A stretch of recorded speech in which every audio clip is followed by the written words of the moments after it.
Welcome to the final live stream. I am getting set up as usual. OBS betrayed me, and now my phone is betraying me. I've just been betrayed by technology, left, right, and center. The AirPods don't work. OBS doesn't work. But now OBS works. So if you're going to take a deep breath, I am kind of running on very, very, very little sleep for a very, very, very long time. But we'll make it. We'll make it through this week, and we'll make it through next week. And then we can sleep for several weeks. Come on, why are my AirPods not working? The AirPods are a lie. That's just all there is to it. The AirPods are a lie.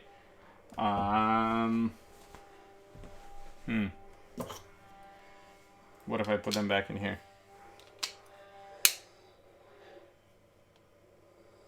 Come on. Alright, anyways. AirPods aren't important. Let's get... Why is it showing me as not live? No, I'm live. Perfect. Where's the chat? There's the chat. No, that's the chat replay. Dude, this is... Maybe I can't handle technology. That has occurred to me several times in this course. Maybe technology is just oh, I'm live. Perfect. Beyond... Where's the chat? There's the chat. Beyond me. Alright. We have the chat. We have the stream. We still don't have the AirPods. Give me the AirPods so that I can turn on the Zoom. There's too much technology in this course. That's the real problem. Oh, the AirPods are connected. Amazing. We almost broke the phone. Oh, man.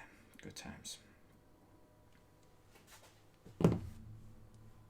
Alright, we are now on Zoom where we can share the screen. Let's bring that up. The setup for this course is way too complicated. In the future, we're going to go back to like Pythagoras, or not Pythagoras, what's his name? Socrates. We just walk around Greece and talk about cybersecurity. That'll be... Oops. Whoa. Hold on. Okay. That was me being connected. There's, by the way, 2 Zooms involved in setting all of this up. What a wild, wild situation. All right.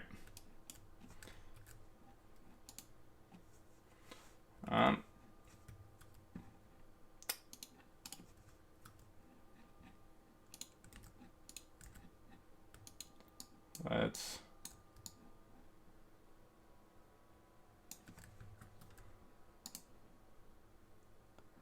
do that and this. Okay, we're finally live. We're set up for pwn.college. Everything is good to go. All right. Excellent suggestion on Twitch to remove all editors other than Emacs. Then we can just quit computing, and it's that simple. Boom. All right. Cool. Okay, so today we're going to cover a couple of things.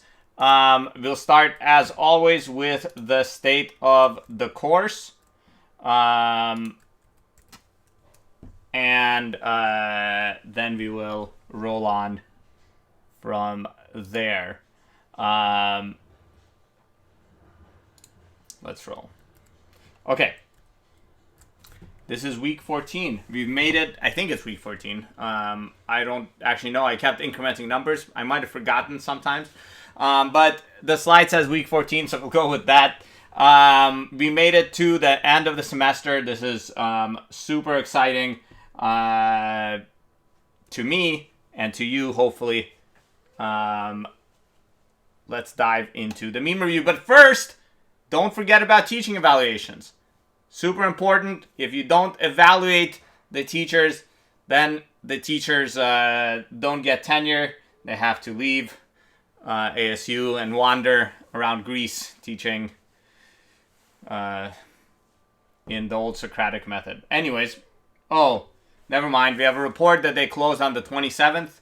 So the teaching evaluations are a lie. Too late. Hopefully you evaluated, but that's okay.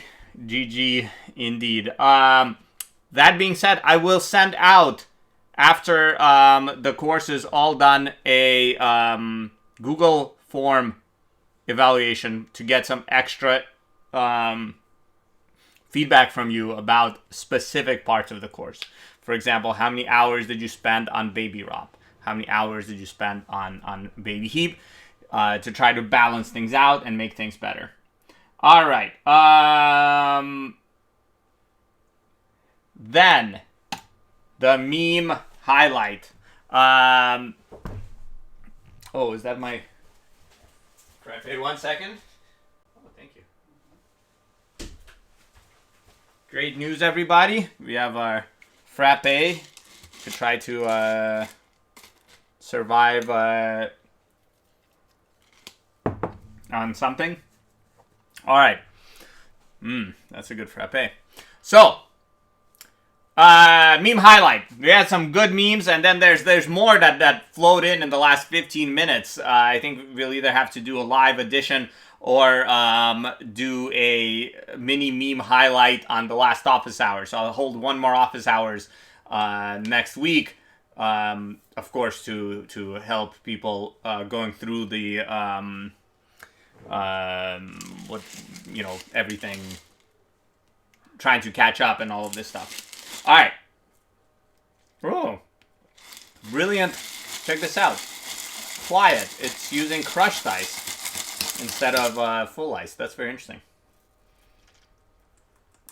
But ice gets stuck in my straw.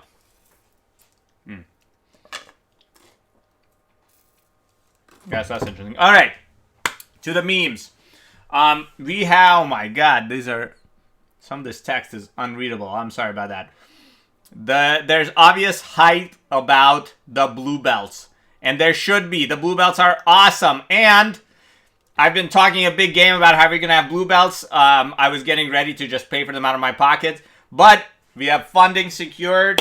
We have managed to acquire blue and yellow belts, or managed to achieve approval to acquire all the blue and yellow belts we need officially through ASU channels. This is insane. Only at ASU probably can this be possible, but it's happening. When you 100% pwn.college, you will receive your blue belt. Guarantee it. When you 100% all the way through Toddler 1, you'll receive your yellow belt. So of course the progression is yellow, blue, and if you 100%, if you get your blue belt, you get a yellow belt as well. They'll be engraved. Engraved? That's not the term. That's for stone. They'll be not embezzled. They will be embroidered with pwn.college. It'll be super awesome. Yeah, thank you in the chat.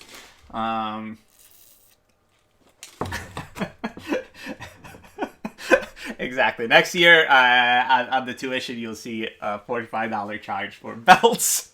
Belt fee. All right.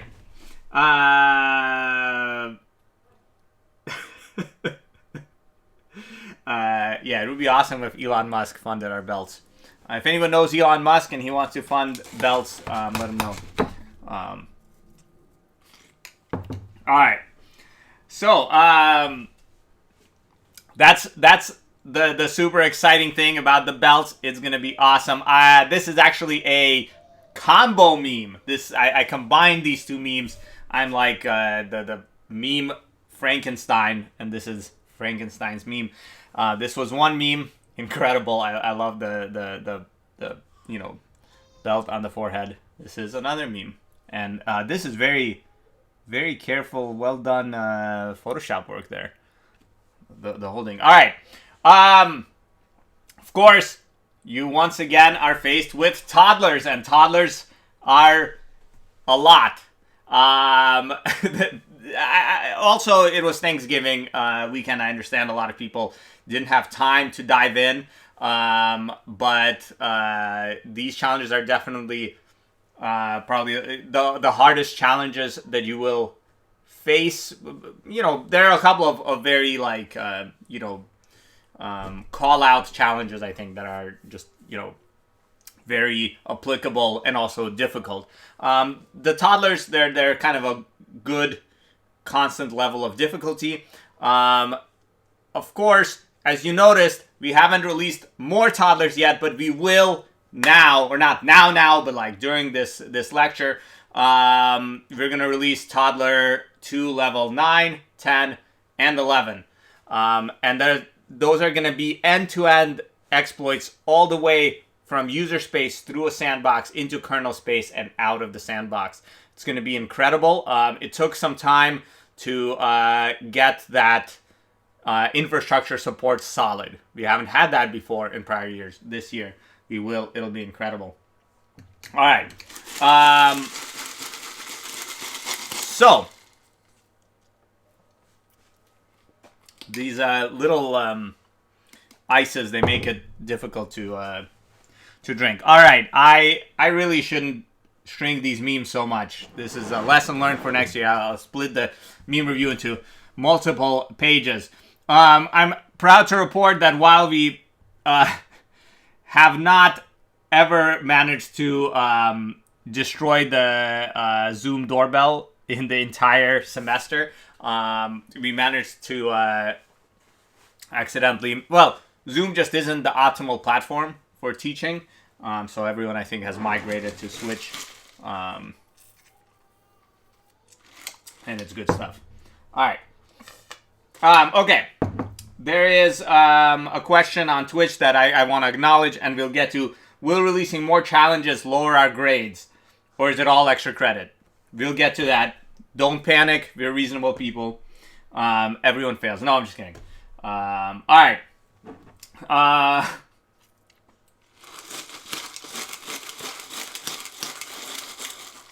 Yeah, what's up? We have a quick question on Zoom.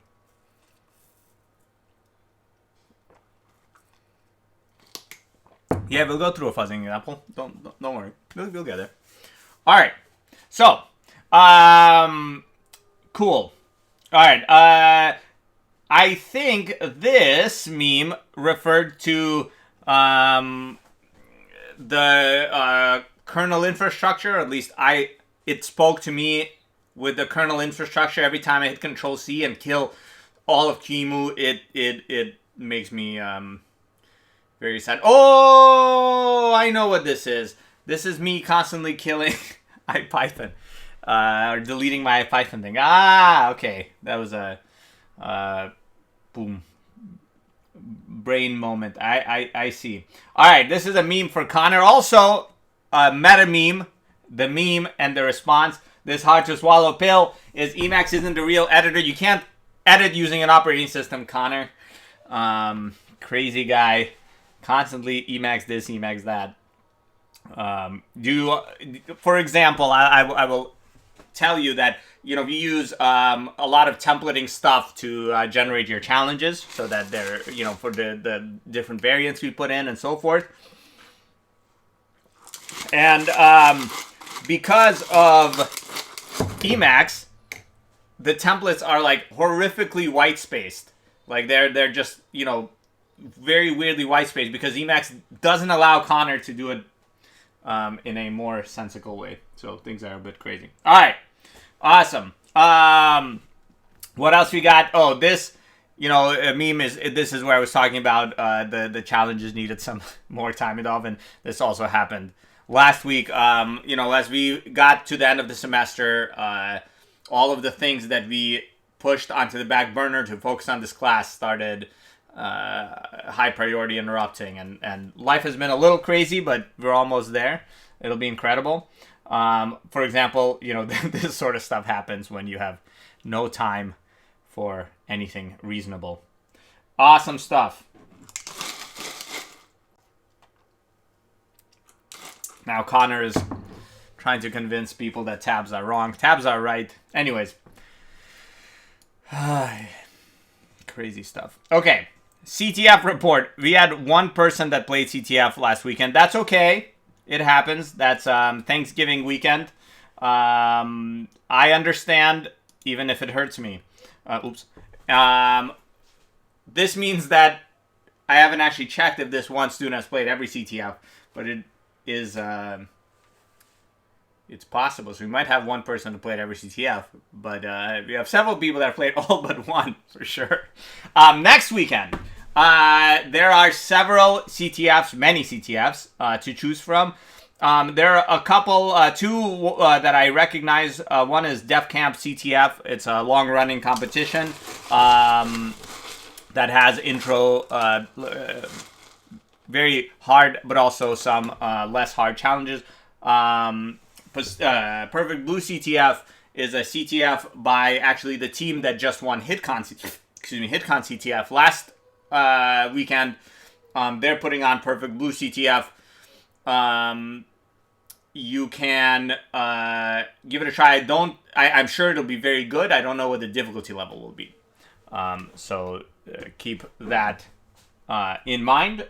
Two good CTFs to choose from. And we're still counting that extra credit up until the very last moment. All right.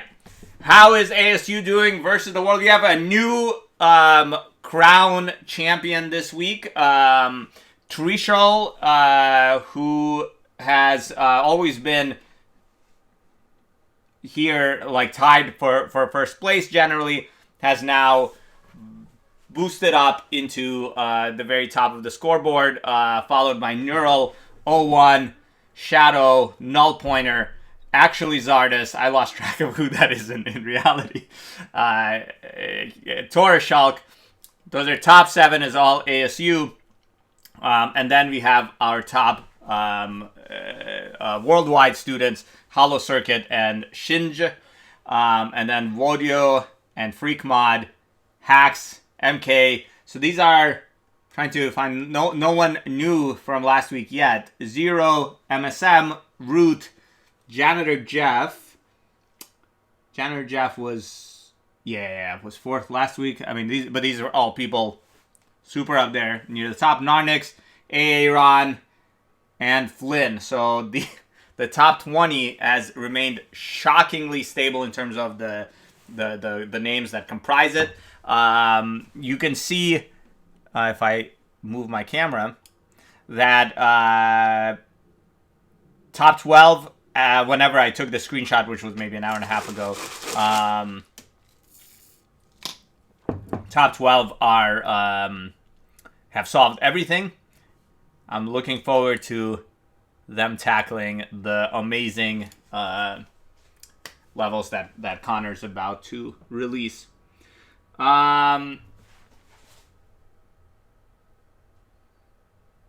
Let's see. Yeah, I hear you on Twitch. Real life responsibilities. Thanksgiving was a very, very tricky thing to work around. That was insane. That was really wild. All right. Cool. Okay, so then let's roll on. This ASU versus the world. I think so far, over the whole course, I guess so far is there is no so far. We're at the end. So through the course, actually, let's go and see the top scorers over the weeks. Let's see what we got. All right, we had the first ASU versus the world. Neural was number 1. We had 2 worldwide students. Then next week, Janitor Jap took first. And now we have 1, 2, 3, 4, 5 worldwide students and the debut of Hollow Circuit. What is that, the debut of Hollow Circuit? Oops. Yeah. Cool. Then we have Flynn on top, and then Zero leading the worldwide students. And basically we have this huge group of worldwide students show up, and then we have a much more distributed. Hollow Circuit takes first place in week 5. In week 6, Hollow Circuit maintains first place. Actually, that's the first 2 week in a row. Hollow Circuit, if you want to go to graduate school, shoot me an email. Let's talk. Then week 7. Actually, if any of you guys you any of you students in this course want to go to graduate school, let me know. I'll talk about this in a second too. 0-1 won week 7. Week 8, Freak Mod. I think that makes Freak Mod's debut on the top of the scoreboard. Week 9, Freak Mod remains on the top of the scoreboard. Week 10, Freak Mod. Week 11, Freak Mod. Week 12, Root takes the scoreboard, dethroning Freak Mod. Then week 13, Freak Mod rethrones. And now we're in week 14 with Trishul taking the top spot. Awesome stuff.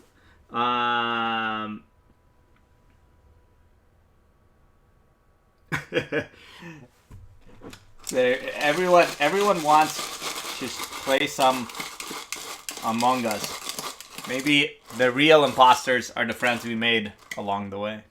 All right. Anyways, awesome stuff. Don't panic if you've dropped this week. It was Thanksgiving. You have plenty of time to pwn.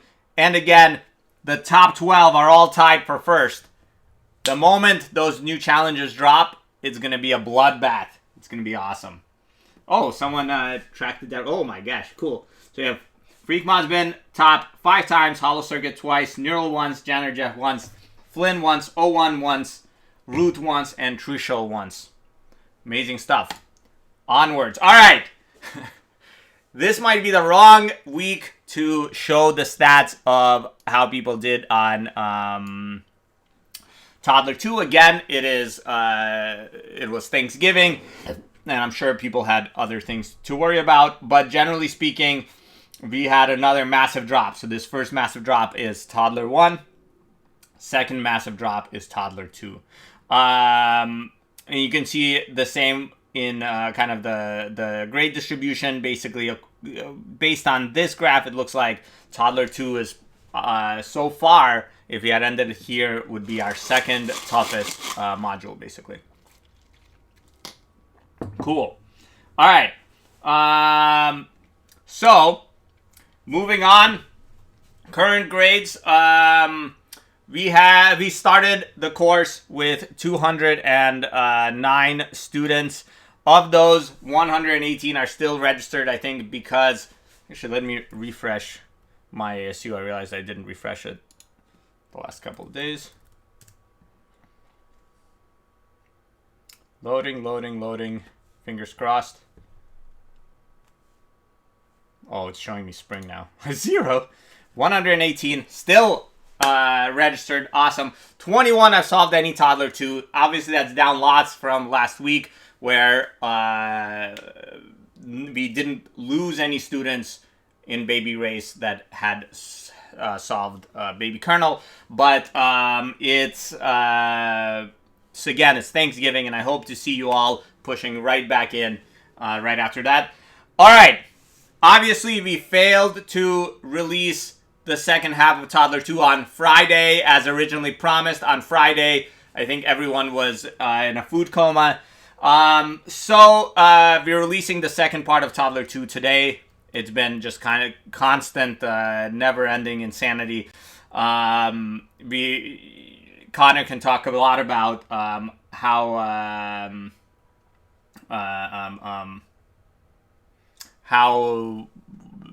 my mind just went completely blank. I need more frappe.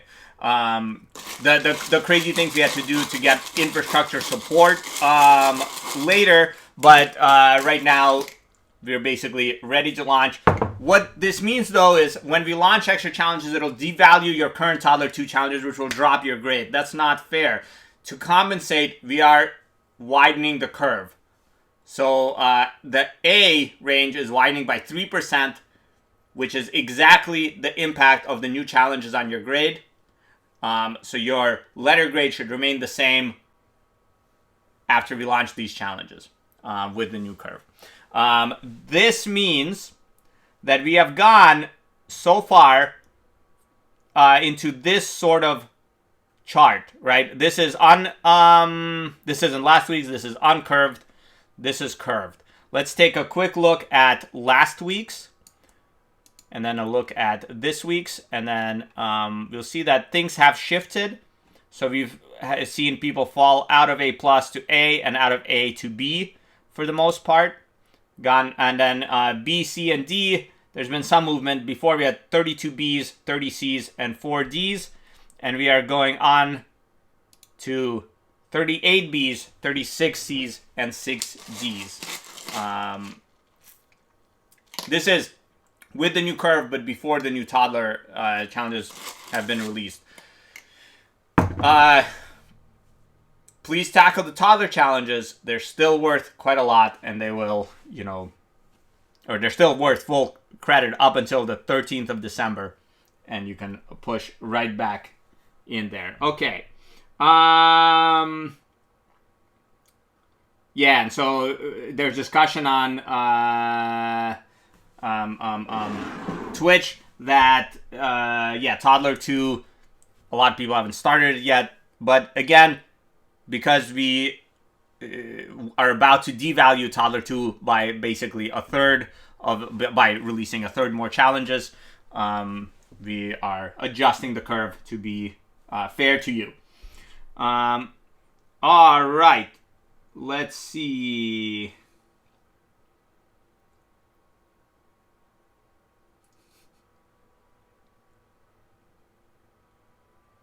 Oh no. People are saying I'm not middle school appropriate. What are my Yanisms? Oh, I guess, yeah. I guess there's some swearing. All right. See what else. No time for the class this week. Giannis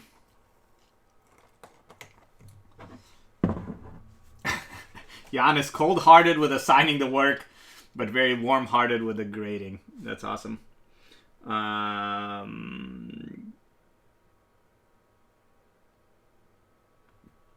Let's see. So there's a question. If we are happy with our overall grade right now, can we be secure that we will keep this grade?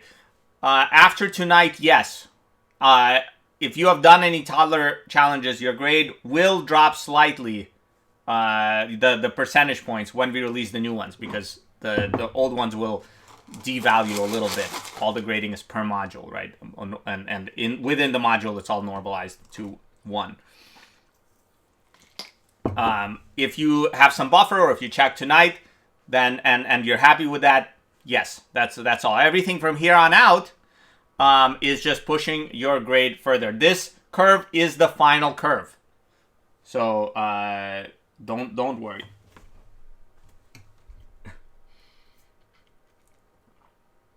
The ranges for plus and minus, no, the ranges for plus and minus, I think, are still like 2% or something. Let me check. Let's check on the other thing.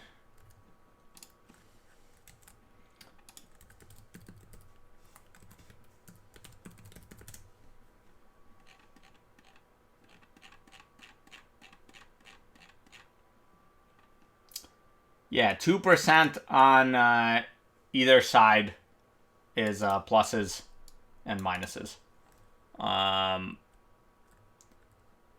Does anyone like minuses? I don't know. Guess it's better than the lower grade, but anyways, yeah.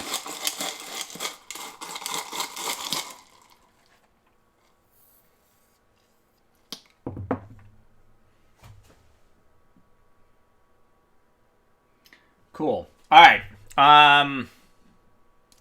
Getting rid of minuses might be a good idea. Anyways, let me think on that. But right now, these are the cutoffs. Cool. So yeah, there's questions on Twitch. Connor, correct me if I'm wrong, but the overall grade is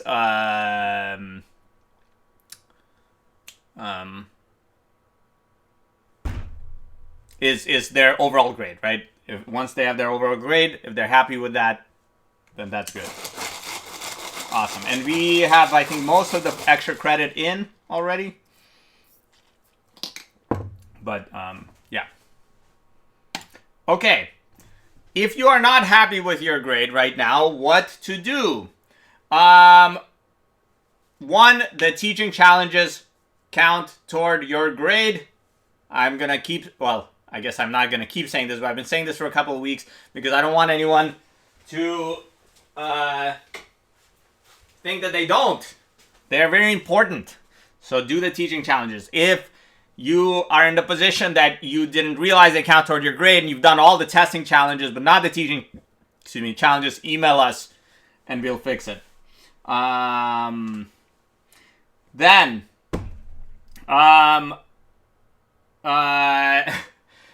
2, don't panic. 3, toddler 2 and 4, baby Otto are full credit until the day before grades are due. This is literally as far as we can extend them. Baby Otto is full extra credit. Toddler 2 is full credit. What extra credit means is when we average your module grades together, we will just divide by n-1 instead of n. So Baby Otto is the 12th module. We'll divide by 11. Okay. There's a question, is Baby Otto going to be easier than Toddler 2? Yeah. Toddler 2 is going to be the crown of the course. 12-13 at 4 p.m. Yes. We need some time to... first of all, the whole framework, my understanding, or at least this was the case at one point, Connor, correct me if I'm wrong, but the whole framework takes one deadline.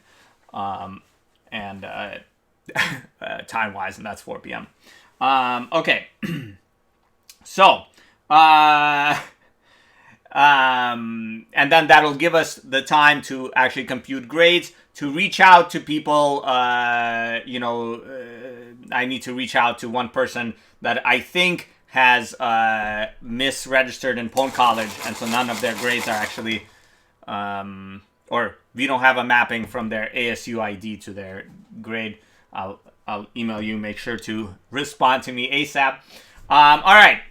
CTF Extra Credit. There are still 2% extra credit available this coming weekend and next weekend.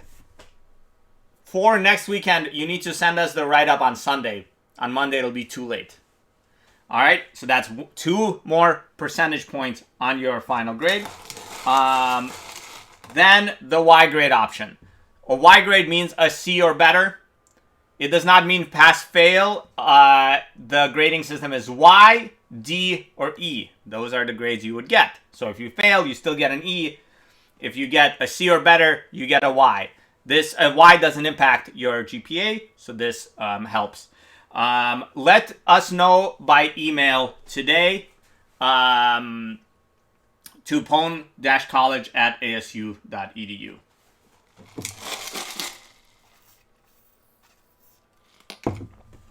Or pwn.college, or anyways, it's on the web, whatever's on the website as our contact email.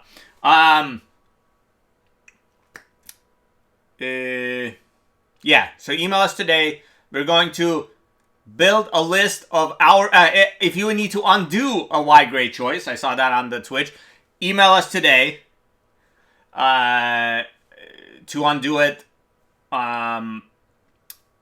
We need some time to make sure that we have, once these grades are submitted, I think it's a giant pain to actually go back and change if we mess up and put you on a Y grade instead of a non-Y grade. And so we need some time to make sure it's correct, to email out confirmations, give people time to get back to us and so forth. Okay. All right. And that brings us to our schedule. It's the last week. We're going to talk about automatic vulnerability discovery today and closing remarks. Actually, closing remarks first, then automatic vulnerability discovery. It's a sad time. I've really enjoyed interacting with you in these unique platforms. I'd never twitched in my life before this, but now I'm twitching several times a week. And even more when I get really stressed. So it's been awesome. I'll miss you all. Let's talk about your careers. All right. Actually, first, any questions about the state of the course before we move on?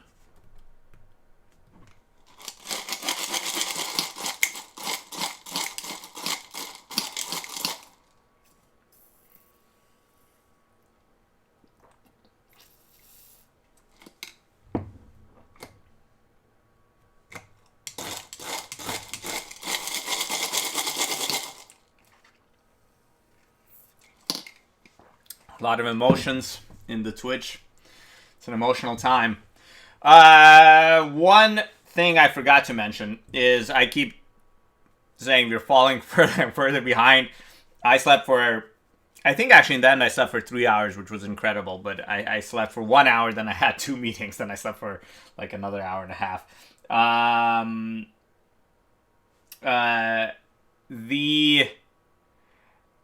The end result is the Baby Auto challenges are almost ready, but they are not ready. So we will have to launch them tomorrow. I know this is a disappointment. In the meantime, Toddler 1 is ready, Toddler 2 is ready, and we're gonna Toddler 2 it away. You can push on that, but Baby Auto will actually be on tomorrow, not tonight. So that's 1000% my fault. I really thought I had the time to record lectures and make the challenges, but in the end I couldn't think anymore. So, but we'll get there. Tomorrow you'll have your Baby Auto. It'll be awesome. All right, and to reiterate, it will be easier than Toddler 2, so don't despair. If you are so close to an A, and you're struggling with Toddler 2, I would encourage you to also try Baby Auto rather than giving up for the Y grade. But of course, there's that risk factor. Cool. Question on Twitch: did I get a haircut? I did not get a haircut. I'm kind of waiting for this third wave you're in to die down a little bit before haircutting. Although the initial results post Thanksgiving seem not quite as scary yet as expected, but yeah. Yeah, exactly. Figure out when we're in between waves 3 and 4 and get the haircut then. My family has been trying to shave my head, so I've been resisting this very enthusiastically because at my age, you can never be sure that it'll actually grow back. So yeah, it's scary. All right, let's talk about your careers. All right, originally in the first 2 iterations of CSE 466, I had this in the very beginning, and I felt that it was kind of not necessarily wasted, but people didn't quite have the context to approach the concept of, what are you going to do after this course, because they didn't know that there would be life after this course. But now you can kind of see it, right? You can imagine that on December 13th at 4:01 p.m., you will get up from your chair and you'll walk outside and you'll fall to your knees and you'll just look up at the sun and just feel its beams warming your mind. Anyways, that went way too far into insanity. I blame the frappe.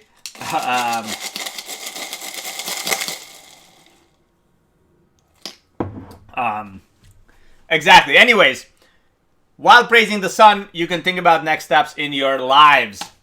So, let's say that one of these next steps, as you're praising the sun, you realize, you know what? Despite everything, I still want to be a hacker.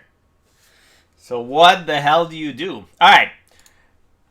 There's 2 steps. 1, how to keep learning.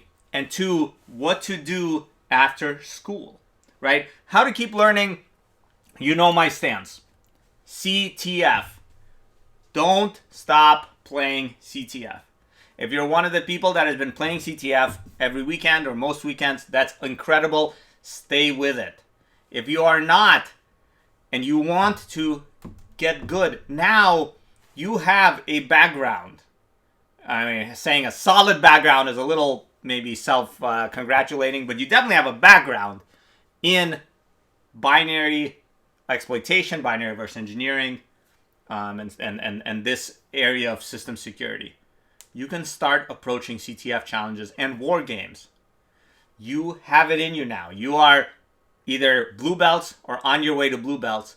And the way to become brown belts at heart, no one's going to actually probably give you a brown belt, although we should hand out brown belts at... You know what would be awesome if we traveled, well, when travel's a thing again, to like CTF final events around the world and like handed out brown belts. That would be incredible. Okay, now I'm anyways, all right.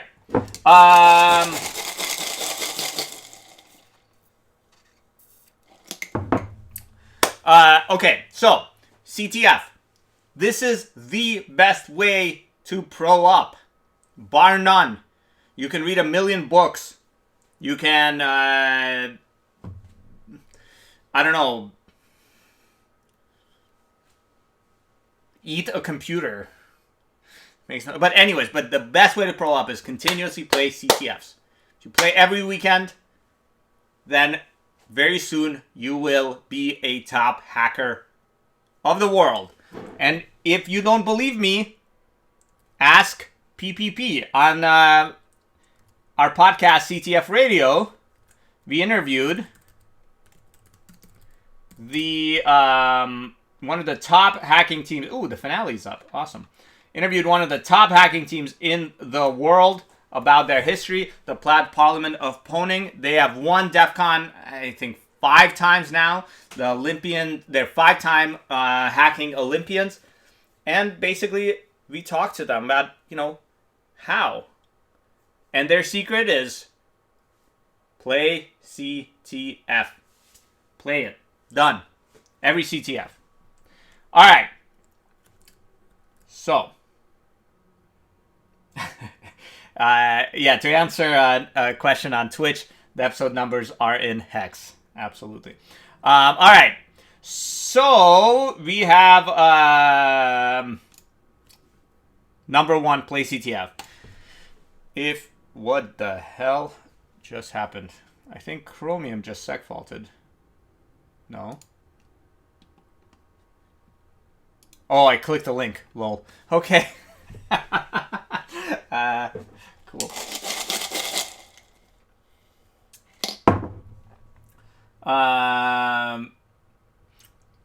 Oh no. Our hexadecimal episode numbers messed up a SQL project. Damn. Alright, anyways. Of course, if you keep playing CTF, you can become a CTF Olympian yourself. The Olympics of Hacking, DEF CON CTF, takes place every year in Las Vegas. In 2020 is a virtual, hosted by yours truly. Currently, the organizers cycle out every 5 years or so. Yours truly with a lot of help from an incredible team, the Order of the Overflow. Incredible, other than me. I can't really call myself incredible, obviously.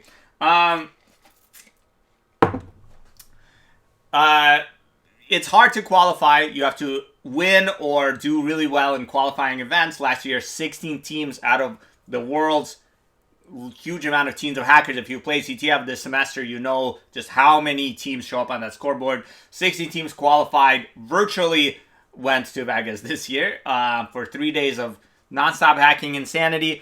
If you're interested in talking to the winner of DEF CON, the current hacking Olympians, you can also listen to them on our podcast. We interviewed them about what makes them tick, how they prepare, etc., etc. I want to see all of you, whether you're a student, ASU student, a worldwide student. I want to see all of you at DEF CON CTF pwning it up. All right. On a non-COVID year, this is what DEF CON CTF looks like. This is an ASU student. Mahalos, he's a co-captain of Shellfish and a amazing hacker.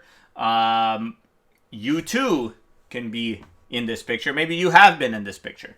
It's exciting stuff. If you're interested, if you're an ASU student, of course, Shellfish has a solid presence at Arizona State University. Jump on the Discord, talk to them, start playing. If you're a worldwide student, that Discord is public. You can still jump on, still talk to them. But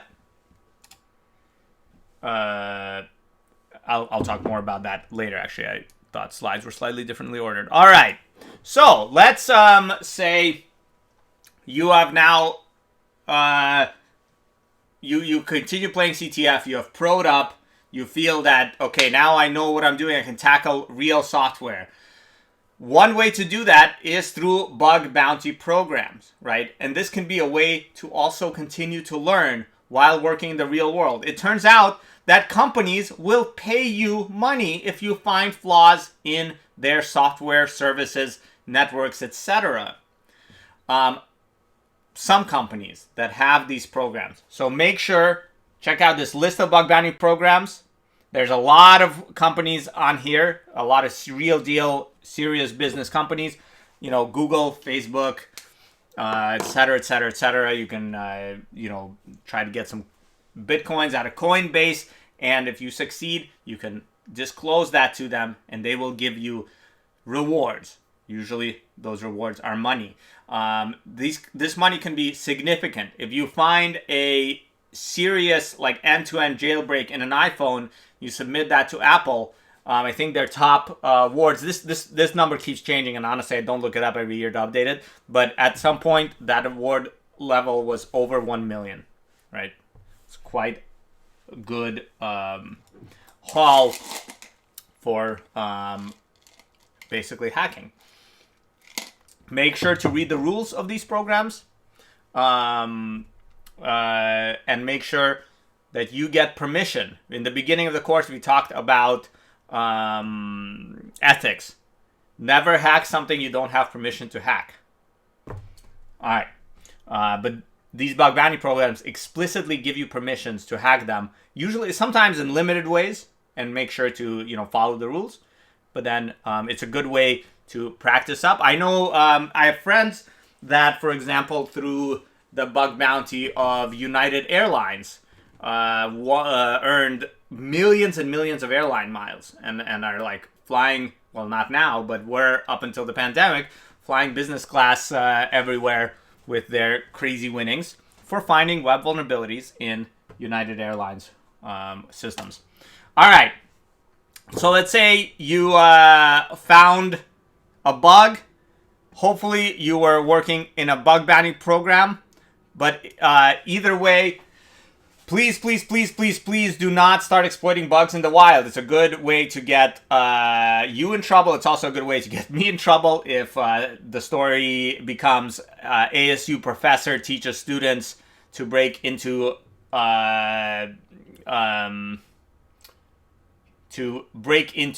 companies and become cyber criminals. That's not a good headline.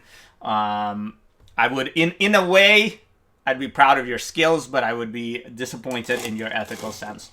There's a couple of things you can do, right, without exploiting the wild. One, you can tell the world. This still happens to this day. Every once in a while, someone shows up on Twitter and says, hey, here's a bug, right? This is bad form, right? It's not a good thing to do. It forces a lot of people to scramble to fix vulnerabilities. It exposes people to risk. A lot of this risk has physical world implications. A very big target of cyber attacks, for example, is hospitals. And obviously there are significant problems when hospitals get compromised and become unable to function because of vulnerabilities. So this full disclosure is really out of style. It was very hot in the early 2000s. Now it is much less so. So what you should do is do the responsible thing and responsibly disclose it to the company that it affects. Usually you send them a report, you send them your proof of concept exploit, you explain what you did, and they have sometimes 60 days usually to fix it before you release it publicly. This usually rewards you with what is called a common vulnerability enumeration number, a CVE entry, that says, hey, such and such a person found this bug. They're awesome. They reported it. It's great. If there's a bug bounty involved, Google, Apple, this sort of thing, also comes with money, right? So if you find a bug in Google Chrome you report it to Google, they will give you, let's say, $31,337. For some reason, that number seems strange. Or is it 3,000? I don't remember. They have a bunch of different tiers, and they all spell lead. But they will give you money. They'll give you a CV entry. It'll help your career, and it'll help you buy fancy stuff, I guess. You can also demonstrate it in a 0-day contest. Still above board. Still, not an unethical thing per se, such as pwn.college, which then will go around, turn around and share it with Google or whoever is the affected entity. There are prizes up to $100,000. I mean, they vary year by year, target by target, and there's a lot of fame. You'll see this shortly in a YouTube video I'll show. All right. You can also, as people are discussing on Twitch right now, throw ethics out the window and sell bugs to black or gray markets, right? I highly, highly urge you not to do this. This is a good way to get into situations you don't want to be in. It's analogous to selling weaponry, right? Again, these are cyber weapons in a sense, right? They can be used against hospitals to bring down hospital systems and literally kill people, right? So you want to be careful. If you do turn around and sell it, you can make incredible amounts of money, right? If you have a Chrome 0-day that, for example, does not even escape the Chrome sandbox, that can be worth over $100,000. If you have an iPhone, a remote end-to-end iPhone 0-day where you can gain persistence on a fully patched fully updated iPhone by sending a text message or something, that is priceless, right? I mean, $2 million is just an estimate, but it's insane. But it's not the ethical thing to do. The ethical thing to do is disclose it responsibly.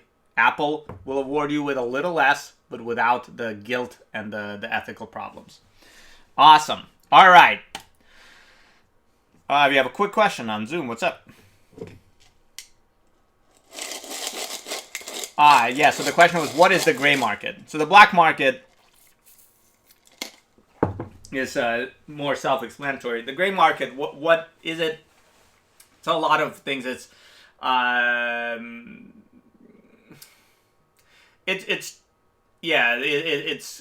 security firms. It is foreign security firms. It is agents of foreign governments. It can be a lot of different entities that are interested in acquiring vulnerabilities. We talked about Hacking Team, the company that Phineas Fisher attacked. It can be someone like Hacking Team, right, that then uses these vulnerabilities to build software that is used by oppressive regimes to target activists, for example, right? So on Twitch, someone is asking, okay, so essentially the black market is lots of money, and the normal bug bounty is little money, and that's kind of true, right? It's there is a price in terms of just raw dollar amount to be ethical, but it's the right thing to do, and you should do it. You don't want to be responsible for a cyber attack that brings down a hospital, for example. All right, so now that we are done talking about bug bounties and stuff, of course, let's say you are not yet at the point where you're finding real bugs in real software, but you want to get to that point, right? I mentioned last week, CSE 598, it is now up. We can go and we can pull up ASU class search. Search for CSE 598. Here it is. New 598s are popping up every day. Make sure you get the right one. It's this one, Applied Vulnerability Research. CSE 598 Applied Vulnerability Research is not quite the sequel of CSE 466, but using the skills that you've learned in CSE 466, we can now start approaching real-world software in a controlled way. So what we're going to do is identify real-world targets, analyze them, find vulnerabilities, perform the responsible disclosure process, and do awesome stuff. Okay. This says open to anyone with an A+. Originally, I had a hard requirement of blue belts. I've been convinced that it's kind of weird to have a requirement in a syllabus that you have a blue belt. So the requirement is A+. So if you have an A+ because you used CTFs, an extra credit from CTF, hell yeah, we want you there. You're an awesome CTFer. You probably have a lot of unique, awesome skills. I don't think Connor will be a TA. No, but Connor will be... Connor, are you enrolled in that class? Yeah, he can be your classmate in that class. Regular blue belt from a store won't cut it. You need that A+ in pwn.college, or the blue belt. So either way. Now, the question is, what about students that aren't enrolled at ASU? I just bit my tongue. Ow. This first year, I don't think that it's going to be possible. I'm sorry, I know it's not what you wanted to hear. I will talk about ways that you can then come to ASU and,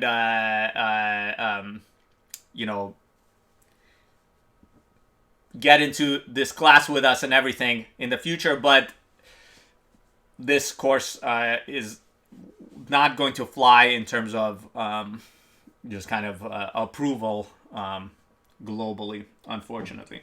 All right, question. What is the time commitment of 598? I've gotten a lot of people that reach out like, Jan, this course sounds super exciting, but honestly, 466 is basically attempted murder, so we're scared. I don't foresee that 598 will take anywhere near the time of the 466. The 598 is an experiment. If you're going to target real software, not known vulnerable software, not challenges that are small, if you're going to say, hey, can we find a bug in Chrome? Can we find a bug in Adobe Acrobat? Can we find a bug in Nginx?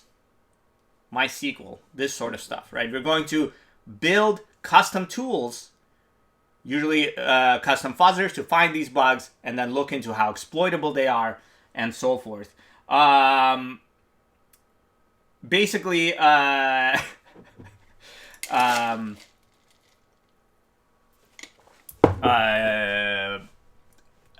don't think 598 will be the insanity that 466 is this semester.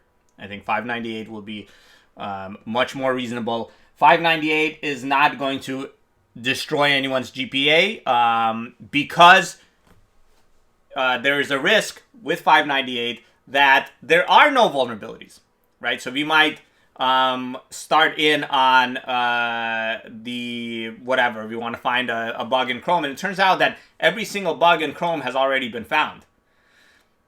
I'm not going to fail people for that, right? It's all about a solid analysis plan, a solid analysis, and so on, right? It will be reasonable. Can we do 598 online? It's an ASU Sync course. So we won't, it has an in-person meeting, but we won't be meeting in person next semester. So I think the answer for that is yes. Someone mentioned to get around the requirement, or not get around, but to satisfy the requirement of being an ASU student, you can enroll as a non-degree seeking student. ASU will charge you tuition, unfortunately, but that is a way to get into this class. The class also, I'll mention, requires explicit approval by me. You won't be able to just click add, or, oops, you won't be able to just click add. You have to email me I respond with the words "I approve," and then you forward that to the academic advisor, and then they will add you to this course. All right. Do I know if it counts for any 4+1 requirements? I think it does. But you should double check with academic advising. I think, actually, Connor might know this better, but I think 4+1 students need to take several, or can take several arbitrary 500 level electives. This would be one of them. Yes. Some people managed to add themselves without approval while the course was misconfigured. So GG, I think there was an email sent out. I mean, if you have the A+ / will have the blue belt, don't worry about it. Then you're fine. Otherwise, be careful. All right. Yeah, so Connor says that the 598 is going to count as a 500 level class, but getting it to count for a specific topic area. I think there are 3 topic areas for master's students. That's going to be trickier. Yeah. Okay. Sweet. So that is going to be awesome. If you are not a student at ASU, but want to be, you can be. All right. We are constantly looking for awesome graduate students. If you're interested in graduate school, if you're interested in doing this stuff, doing research into automating this stuff, and being sanctioned to play CTF, this semester I literally lost probably 3 nights of sleep because Connor was busy playing WCTF, and that's fine. That's an important pursuit. Reach out. We're always looking for awesome students. Email me if you're interested. And this applies to students that are ASU students, so our undergrads. A lot of you have already reached out to me. Anyone that's thinking, oh, I should try out this research thing, shoot me an email. You don't have to commit to a PhD right away, but the PhD is the way to go for sure. All right, non-ASU students, if you are rocking pwn.college, email me and let's talk about grad school. If you are not sure about grad school, we do have an apprenticeship program that is currently on hold due to COVID, but that won't be forever the case. So if you go to cefcom.asu.edu/apprenticeship, we have an apprenticeship program. This is for bringing in awesome, talented people that are not currently at ASU. If you are currently at ASU, email me. We have other ways to bring you in. But if you want to try out research at ASU, shoot me an email. The apprenticeship program will bring you to ASU or virtually bring you to ASU as soon as we can resume it with the COVID insanity. You will work with us on some cool research projects, and we'll do awesome stuff. We will pay you during your apprenticeship so that you can survive, and then we will then talk about if graduate school is right for you. Talk to your professor. All right. I have a quick question on Zoom. What's up?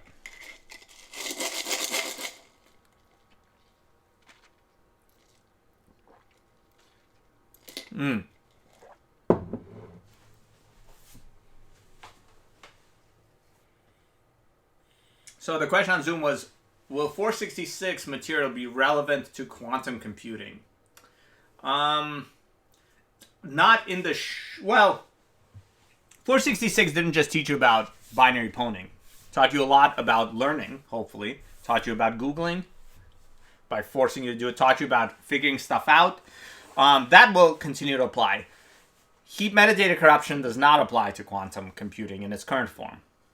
Quantum computing right now is basically specialized circuits to execute specific mathematical algorithms.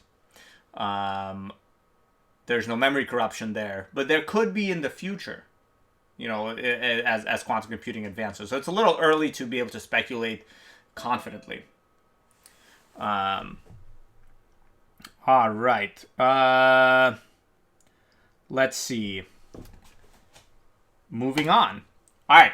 Let's say you pass this course. You do awesome stuff. Oh, there's a question on Twitch. Would the apprenticeship be a good seg into 598? Yeah, absolutely. That would be a great way to... then you are kind of internal, and then you can start showing up and auditing that course, right? Another comment on Twitch that we need baby quantum. That would be interesting. I think a whole crypto series would be incredible. When the young hackers on Shellfish, the younger than me hackers on Shellfish showed up and started outponing me, I actually started taking up crypto as my main CTF category. So before becoming a DEF CON organizer, I was mostly a crypto CTFer. So teaching crypto would be very cool. But I don't know. I mean, imagine cramming a couple extra modules into pwn.college. It would really no longer be attempted murder. All right. So you've learned, you've loved, you've pwned, you've gotten bug bounties, you have some CVs on your resume. You are ready to go out into the world and make a living. But how? All right. Let's talk about career paths in cybersecurity. We'll start with kind of a standard but goodie, let's say, penetration testing. Right? Penetration testing is a career path in which you will be hired by companies to penetrate their networks, right? To identify security issues. So you have, you're a penetration testing tester. Wells Fargo hires you to make sure that their ATMs are secure, and you figure out, that there are actually USB ports that are exposed on the ATM. You can plug in a USB drive, and software will run. Bad news, right? Penetration testing is cool. It has a lot of pros. You're breaking into actual systems of actual companies, and they are paying you to do it, right? There's a wide range of targets. So you might attack ATMs for, Wells Fargo. You might attack point of sale machines for Target. You might attack, mostly you're attacking networks and so on. It is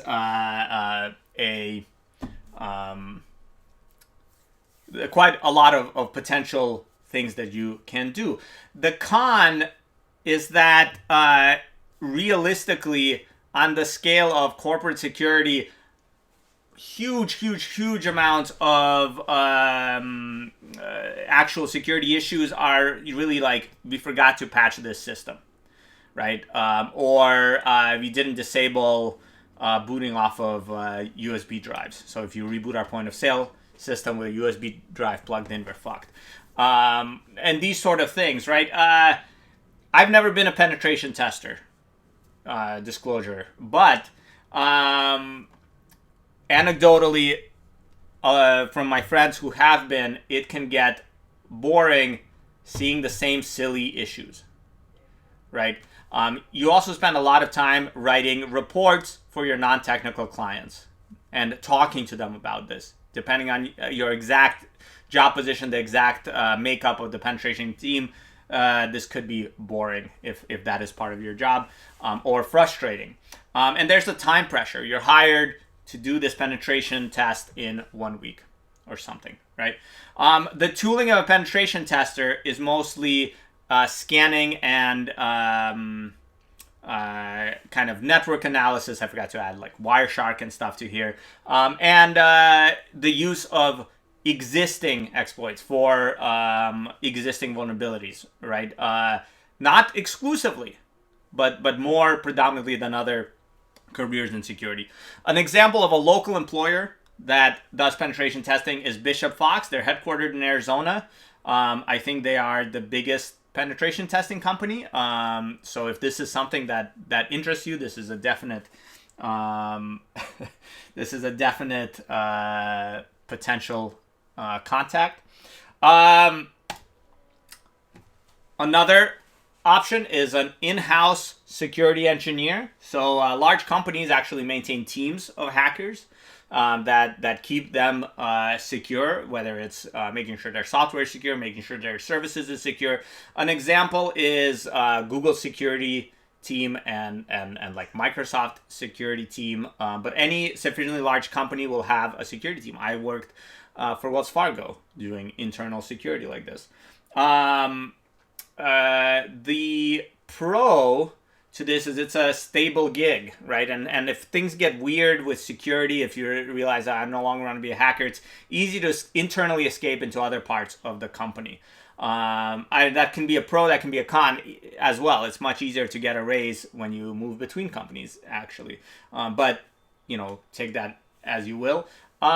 You're generally allotted adequate time. Unlike a penetration tester, which is working on a very tight deadline, usually a contract mandated deadline, you're allotted time to analyze and identify security problems. And that can be good, right?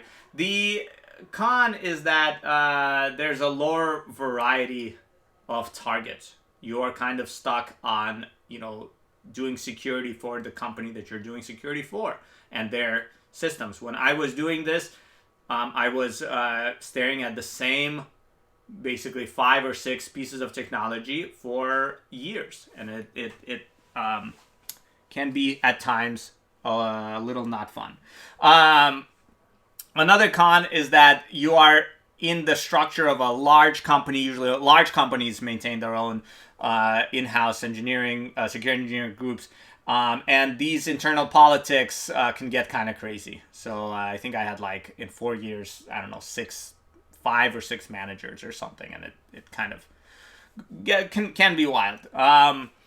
The tooling that you'd use as an in-house security engineer actually is pretty cutting edge stuff. Fuzzers to analyze your internal software. I mentioned libfuzzer and AFL in the automated vulnerability discovery lectures. Libfuzzer, of course, needs source code, but the cool thing as an in-house security engineer, you usually have source code, right? So then you can really use stuff like CodeQL, build other tools, grep and sed, etc. Right? It's a very viable security career. Can be very lucrative. The nice thing, by the way, I'll say is it's absolutely possible to jump between all of these. And I, for example, went from an in-house security engineer to a professor, obviously through graduate school. All right. Anyways, you can be a security engineer for the government sector as well. The government also maintains teams of security engineers. The government is, in a sense, a gigantic corporation, right? The cool thing is this is extremely stable. And again, it's similar. You're allotted adequate time to explore a lot of security, the security properties of whatever you're exploring. The con, unfortunately, and this will be repeated in the academic career, the con is that the public sector pays worse. Way worse.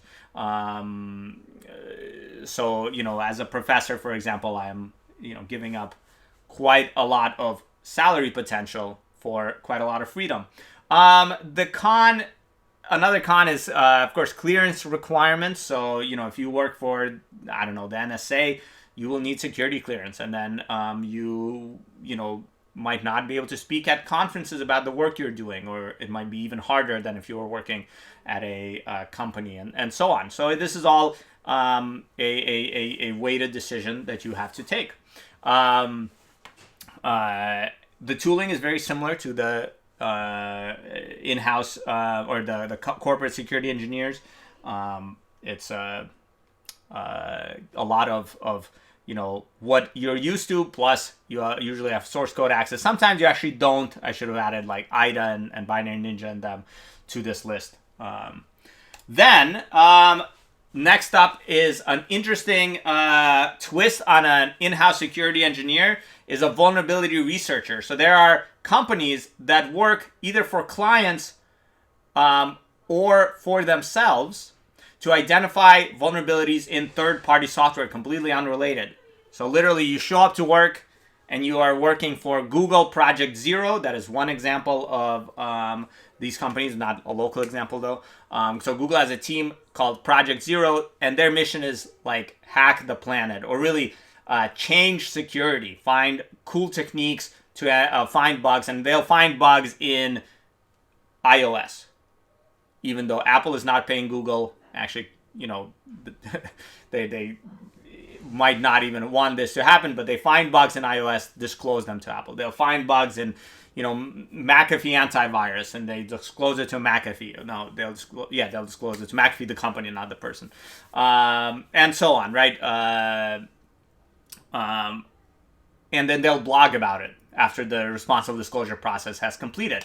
This is done for a number of reasons. It's done for it can be a marketing event, like, oh, look, Google security engineers are super, super elite. Google is a cool company. Another example is Keen Team, that is a part of Tencent in China. They do this sort of thing as well. And they'll, you know, release information in blog post form. They'll go to own and compete there, and so on.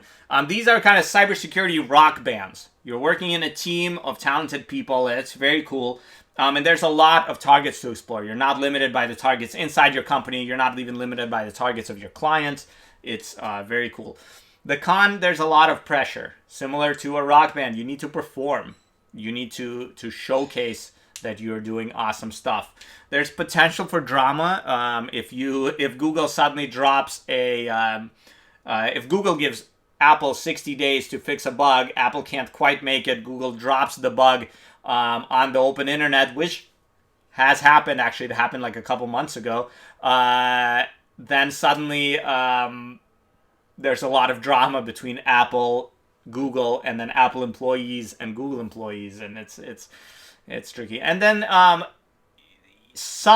obviously Google is above board and so forth, but there are these vulnerability research groups that are not quite above board. Think about Hacking Team again, right? A group of hackers that identify security vulnerabilities in third-party software, but Hacking Team apparently sold that to oppressive regimes. Tooling there, IDA Pro for reverse engineering. You can, of course, use Binary Ninja or Ghidra. People typically use IDA Pro. There's a reason it costs thousands of dollars. And if your livelihood depends on being able to reverse engineer software, you will pay thousands of dollars for the tooling you need. And, you know, binary fuzzing, so stuff like AFL, custom fuzzers you write, or specific fuzzers. Local examples, in Phoenix, we have a big Cisco presence. Cisco has a group called Cisco Talos. That is one of these rockstar teams. And this is the model we're trying to follow with CSE 598. We're going to build a mini vulnerability research group for one semester and see how it works. Maybe we'll blog about it. It'll be cool. All right. Then, professor. You can become a hackademic, a hacker in academia as a professor. There are a lot of pros. In order to get there, it's a lot of hard work. You have to go to graduate school. You have to do well. You have to publish novel research. You have to be personable. You have to shake hands, kiss department chairs. Scratch that. You have to shake hands with department chairs, shake hands with potential future colleagues, etc. You become a professor, and then the pros and cons begin. The pro is you have academic freedom. With your students, you can work on whatever you want. It's incredible, right?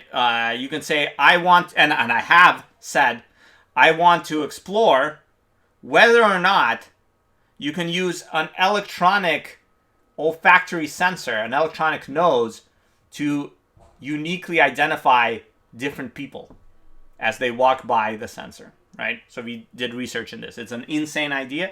We looked into it for a little bit. Once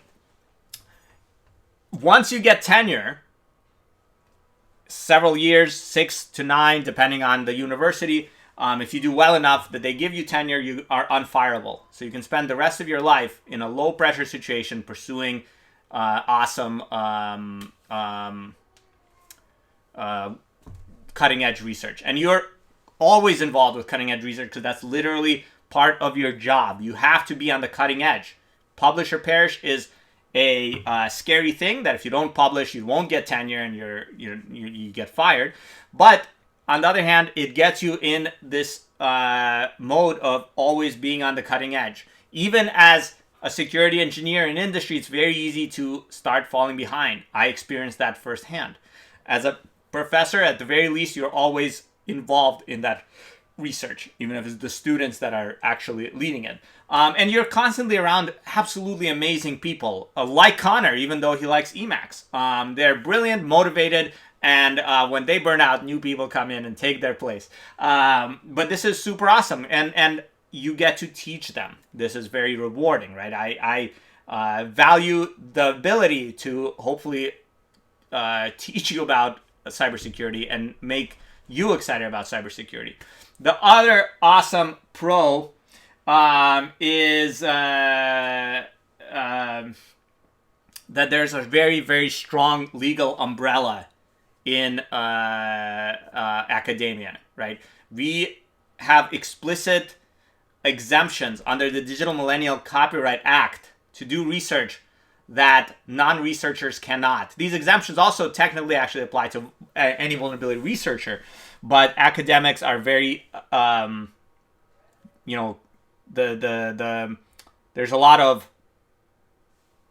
lawyers are used to academics having these exceptions. So I'll show one piece of research that I think would have been very hard to do safely outside of academia. It is a paper called Steal This Movie that me and Fish, who is a fellow professor here now, created. So it's a project that automatically, using automated dynamic analysis, broke digital rights management of Netflix, Amazon Prime Video, Spotify, and I think that was all in the paper. And then we also went on and applied this to like Kindle ebooks, these sort of things.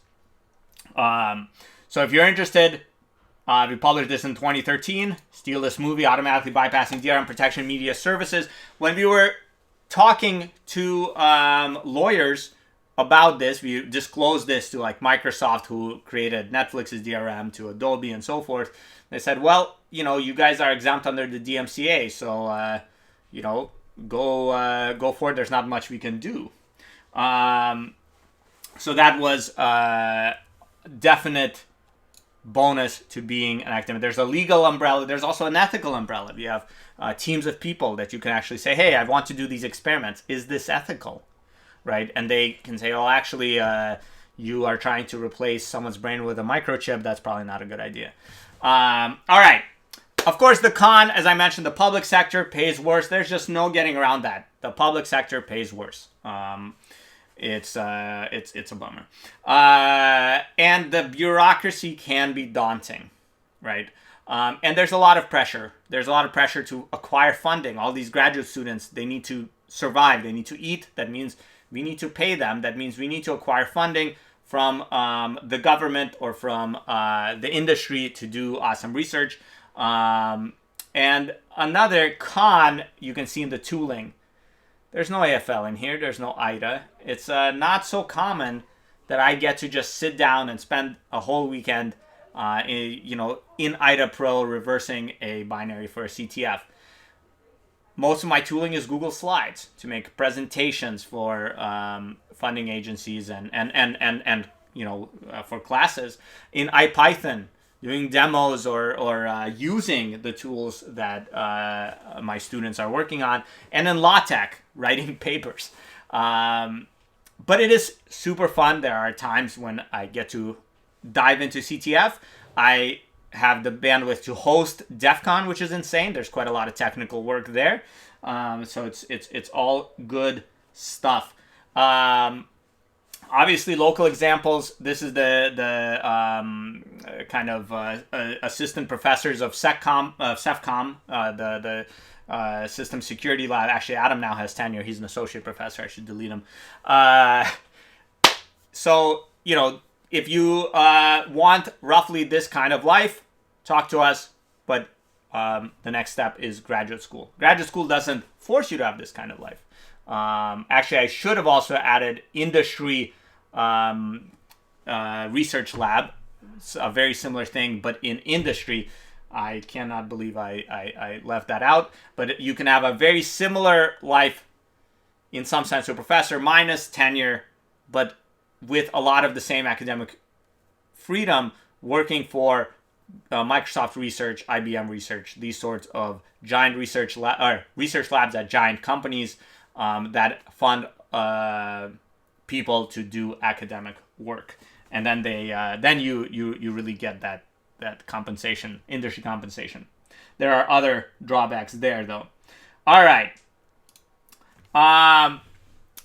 Another career is a freelance hacker. I mentioned I'll show a video of pwn.to shortly, and I am about to. So basically, like the vulnerability researcher working for a company, you can do this yourself. You can be your own company, right?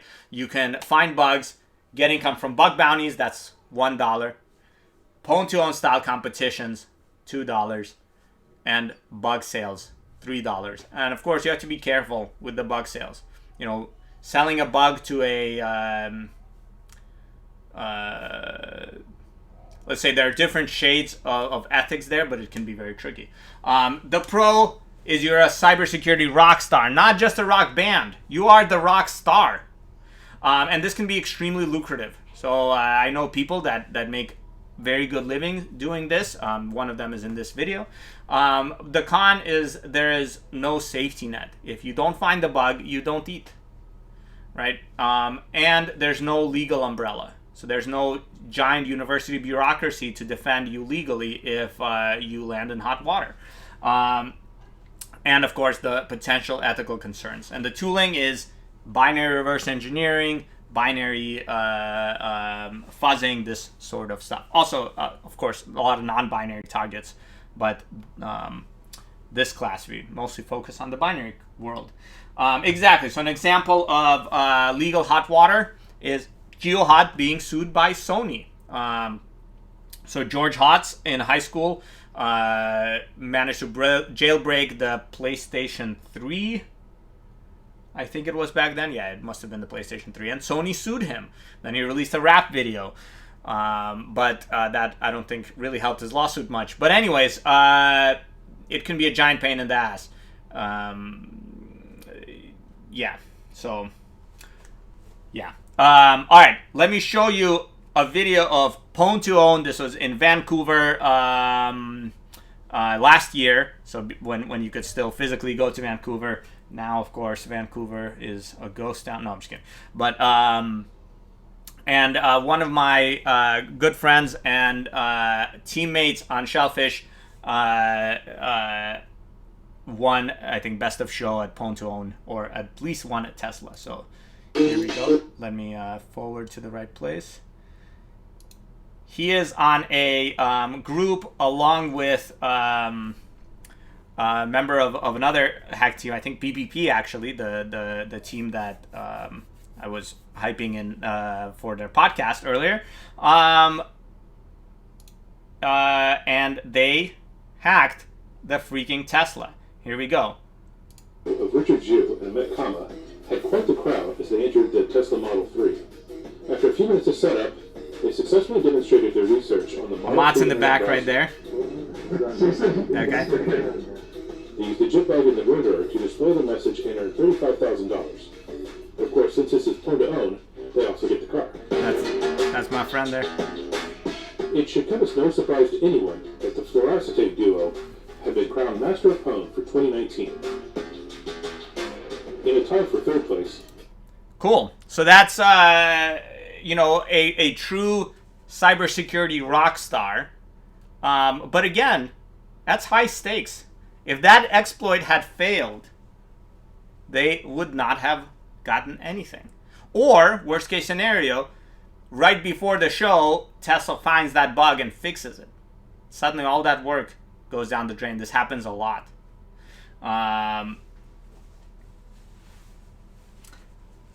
So yeah, so this is definitely, Freelance Hacker is for sure a very viable career opportunity. It works for kind of the top people, but it's really like rock stars.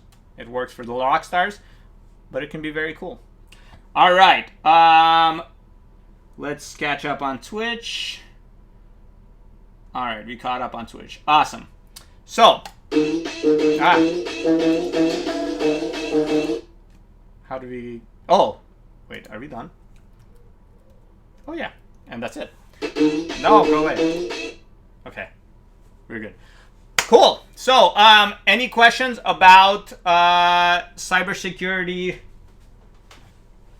careers, your future in cybersecurity, and so on?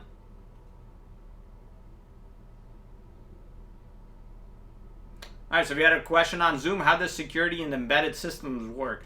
The answer is poorly. Recall Phineas Fisher, right? When Phineas needed to get into hacking teams' networks, they picked a device at random, presumably, from among the embedded device that were connected to the internet by hacking team, looked at it, and shortly afterwards found a 0-day. It is very sad how vulnerable a lot of these embedded systems are.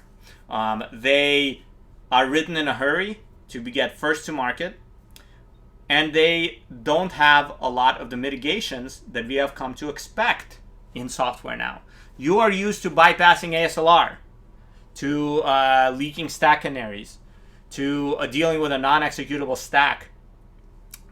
Many of these things actually don't exist in the embedded world, right? Depending on what the hardware is, depending on how constrained the hardware is, there might be no mitigations, and a simple single buffer overflow can compromise the whole thing. And probably this is what Phineas ran into. I mean, it's even easier than that. You've played around with the program misuse module, if you recall Baby Suid, how you exploited find, right? You did find and then dash exec to execute a command to cat the flag. Well,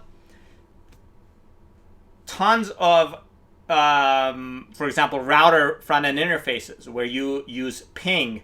There's like a, you can bring up whatever tools, and then it said ping this host, and you can ping the host. They literally run the ping command, and you can write arbitrary arguments to it in the text box to execute commands on the router. I mean, it's embedded device security is, in a word, poor, and this is a problem.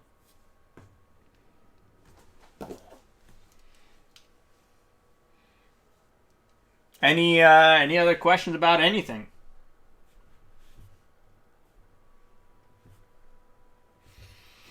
All right. If there are no questions on this stuff, let's do this. Let's take a 9-minute break until 6:15. Then we have an hour and a half, or an hour left in the class. We'll go through and talk about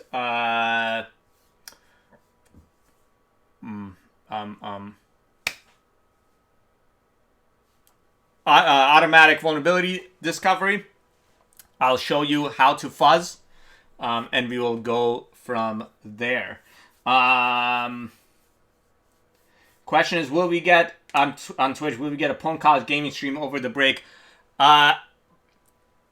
Several weeks ago, I would have said yes. I think right now my answer is I'm going to spend the entire break sleeping, but afterwards, I think 598 shouldn't be as insane of a load, so hopefully we will have some time for gaming. I have quite a lot of games piled up. I actually, partway through the semester, bought the Super Mario 3D All-Stars re-release, and haven't even had time to take it out of the plastic wrap. It's insane. All right. Cool. Let's actually do this. Let's take a 12-minute break until 6:20, p.m. Arizona time, and then I'll see you in 12 minutes. Ciao.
All right, we are back. Hold on, I lost my headphones. Hopefully the headphones are back. All right, the headphones are back. Dang, I have cheaters in Type Racer. That's crazy. Damn. All right, what is Type Racer? Is this some thing that I'm not hip enough? Type Racer.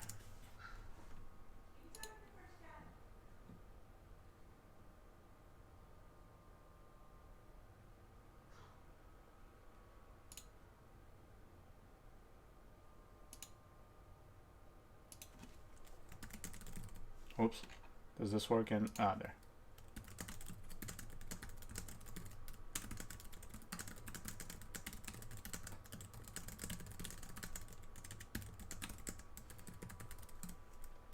Huh.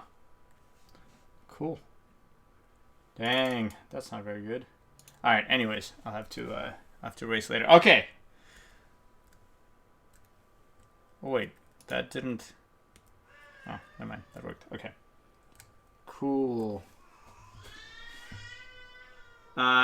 Let's race a little later. Right now, let's fuzz. Actually, one more thing I realized that I forgot to mention about cybersecurity careers. Cybersecurity careers are in an absurd amount of demand. Just recently, there was an interesting article that there is a supply shortage of something like 3 million cybersecurity. I mean, this seems like insane numbers, so it's not. Probably that's some weird miscalculation, but here's a cybersecurity talent shortage. New research shows U.S. cybersecurity talent shortage.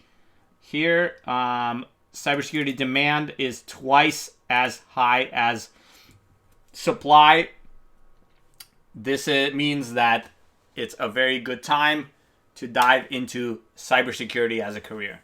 It's a very lucrative, exciting career, etc., etc. So now's the time to do it. If you look at the academic market for professors, for example, let's see. Obviously, this is not job demand. Oh, ASU. Why did that pop up? Interesting. I can apply. All right. In-demand thing. There's an awesome... Maybe here? No. I don't know where it is, but there was an awesome chart of the different major major computer science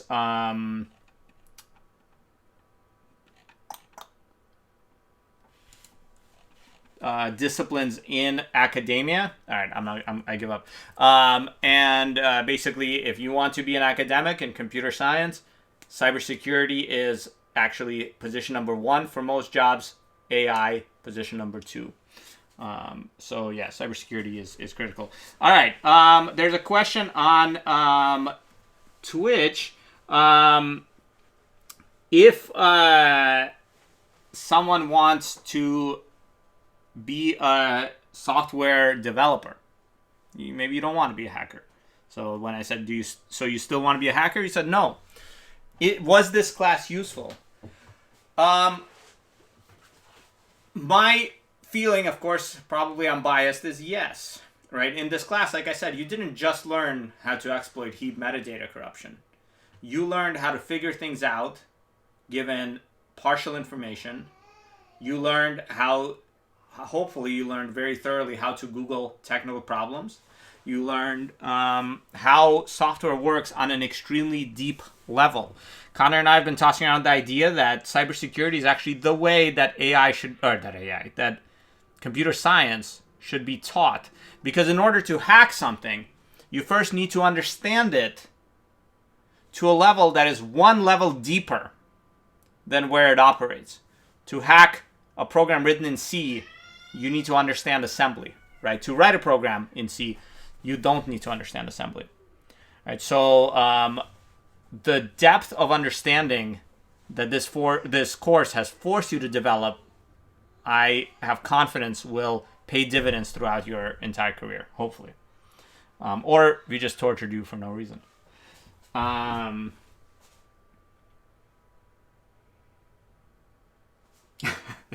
Yeah, if you took this class not expecting the load, honestly, the load, I think we all agree the load got out of hand this semester. I think you can very clearly see that from the curve, right? I think our current curve is what? It's insane.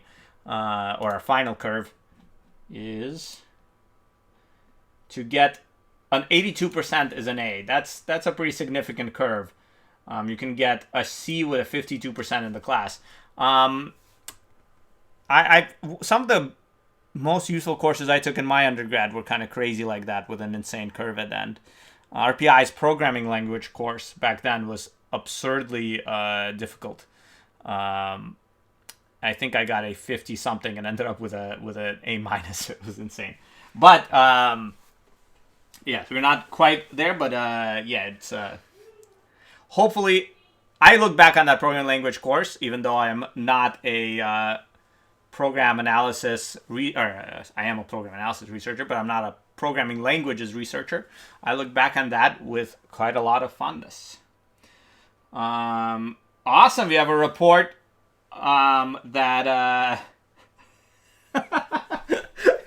I have a report that someone learned the most from 466 out of any class. That's great to hear. And then someone else on Twitch, Solas, learned to hate toddlers. I think I'll learn to. I will soon have a toddler. Right now, I still have baby Jan is still baby Jan, not toddler Jan.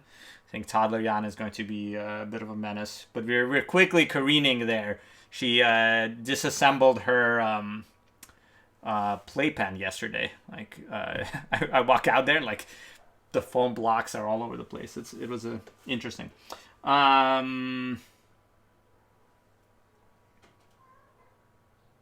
Yeah, so let's see. The minus. Oh yeah, the minus range will be 2%.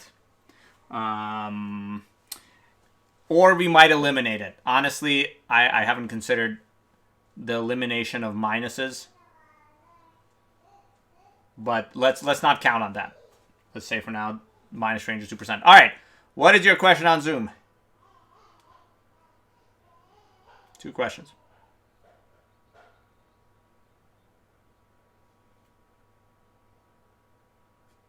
Yes. Absolutely. So, how is AI going to impact cybersecurity?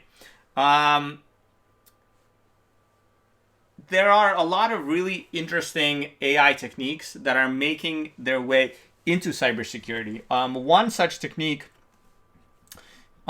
is the use of deep learning to identify similarities between binary code. So if you remember, there was one live Q&A that was session where I tried to show you how to find differences between binaries using object dump, and it was just disastrous, right? Because it's a hard problem. There's a technique. This is just there are several. This is the first one that popped into my head. Published. What? Oh no, never mind. Okay, it was published at NDSS in 2020. That was the last in-person conference I went to. And it is a technique for applying deep learning to basically recognize code, and then of course recognize it in other. So you train on some data set, and then you can recognize, oh, that is malloc in a statically linked libc with no symbols, for example. All right. the way that this paper works is a very clever application of graph embedding in neural networks. So they take control flow graphs, the things you're used to staring at in Binary Ninja. They embed that into a basically vector that is then processed through a neural network like this to come up with results from the neural network. And they talk about, you know, the whole thing, how it all works. And at the end of the day, it says, oh, this looks like some code that shows up in the send file function in the Linux kernel, right? So this might be send file in the kernel. And so on. So this is one cool application of AI. It is open source here. So you can pull it down. This is cool work from interesting people, but if you go into deepbindiv.py, okay, maybe not deepbindiv.py, featuregen.py. All right, well, now we're just going to click until I find it. Graphmatch.py. All right, I'm going to clone this and grab it.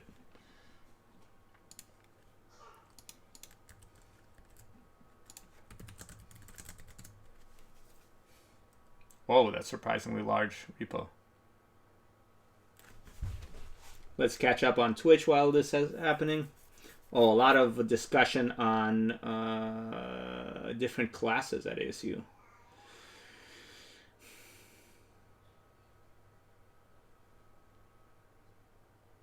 Yes, we will go over fuzzing. Don't worry. We'll do it right after this.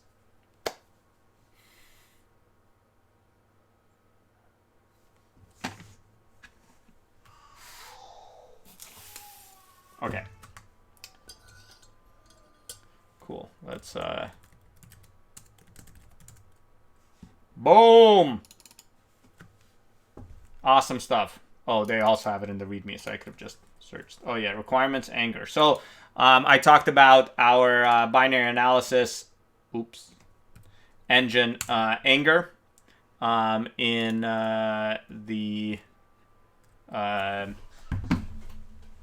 in my lectures for symbolic execution. It doesn't just do symbolic execution, it does an enormous amount of various static analyses, like control flow graph recovery, etc. It's very scriptable, so it is used increasingly more and more in scientific research, powering stuff like deepbindiv. So that's pretty cool to see. Dupay had the easiest final in ASU. Oh, that's why there were all of those good guy Dupay memes end of last semester. That's awesome. Okay. Just as a peek behind the curtain, I doubt this was the case there, but you know, some classes are required to have a final, and so then there are malicious compliance situations where like, fine, you want a final? I'll give you a final. What is your name? What is your favorite color? All right. Cool. So let's talk about fuzzing. Oops. All right. You saw in the videos compare.c just compares a number input against 42. I created a couple of other things that we're going to use to test fuzzing. I created fuzz.easy.c, which compares the first byte against 7f. Obviously, we can solve this by, as we saw in class, cat dev random through fuzz easy in a loop. And let's grab that for success. Oh, it will crash so that the fuzzer sees it. So it'll crash when because this is a null pointer, and then this will try to dereference the null pointer. So null pointer in the Twitch. that one's a shout out to you there. All right, let's redirect standard out, and boom. So you can see, of course, all of segfault gets printed to standard error, and here we see we can crash it, right? But then we have fuzz medium. Fuzz medium is an ELF parser, just the very beginning of an ELF parser. Parses 7f ELF and then crashes. So if we cat/bin true through fuzz medium, it crashes. If we just echo elf through fuzz medium, it tells us to go away. And if we try to do the dumb fuzzing to fuzz medium, oops, that's not fuzz medium. I was like, what? We're going to be here a very, very long time, because the chance of triggering fuzz easy, the crash in fuzz easy, is 1 out of 256. The chances of triggering the crash in fuzz medium is 1 out of 4 billion, right? So that's going to take a while. What we have here is called a magic number check. We check a magic number. Magic numbers, if you want to read all about them, look at the file man page and search for magic. These are magic tests. There is a file on your computer, if you're running Linux, which you should be, called Etsy fuckers. Never mind, I thought it was all. Anyways. Yes.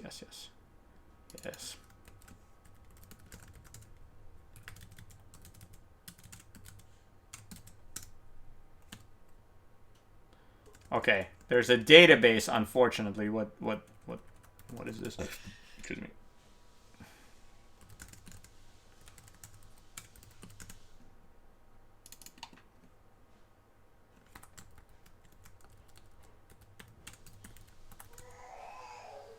It's a magic binary file. Okay. Well, it's a custom database format. That's fine.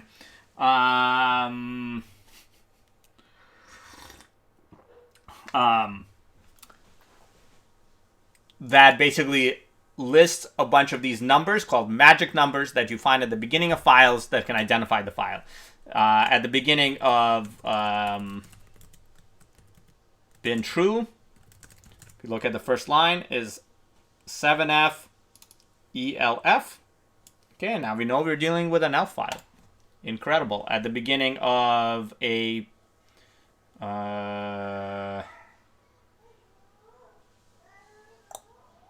just trying to think.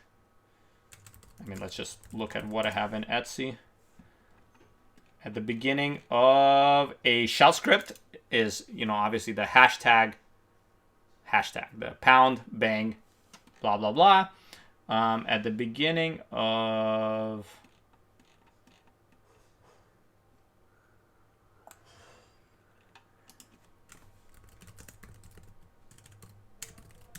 there's got to be some interesting files in here.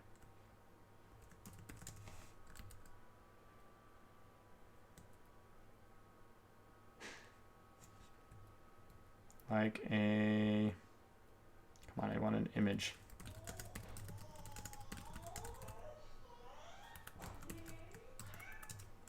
Okay, at the beginning of a JPEG, we can recognize this as a JPEG, and at the beginning of a JPEG is this header that has some JPEG metadata inside it. And so then by looking at those first bytes, we can identify this is the right file. This means that what file parsers can do is check, hey, does the file begin with 7FELF?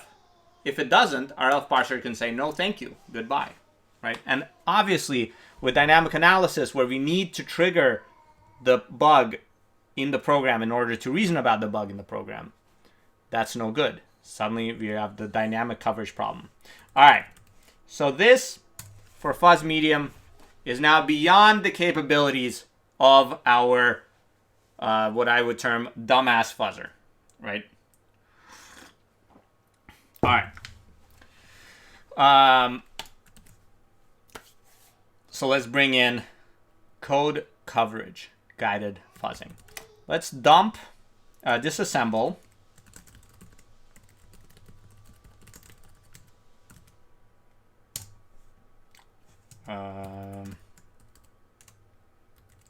function of fuzz medium. All right, in this main function, you can see an interesting thing happening, right? We compare 7f and then we jump. And then if 7f matched, we compare against 4.5, E, and then we jump. If that matched, we compare against 4c, and then we jump. If that matched, 4c is L. If that jumped, we compare against 4.6, which is F, and then we jump. So the different comparisons, passing or not, are represented by different code being executed. This is the ideal scenario for code coverage guided fuzzing. By using the guidance of code coverage, we can actually solve this. So now we're going to learn how to use AFL. AFL is usable in two modes. You can compile the code coverage tracking into your binary, or you can just do binary. You can execute the binary using a dynamic analyzer such as QEMU, the emulator that you're now familiar with from running your kernels. QEMU can also run user space programs and do stuff like track the code coverage of that was triggered in the binary when it's processing your input. All right. You can, of course, clone AFL or apt-get install AFL and deal with figuring out how to install the specific patches to QEMU that AFL requires, etc., etc. I highly recommend you do not do this, because there's now this project, AFL++.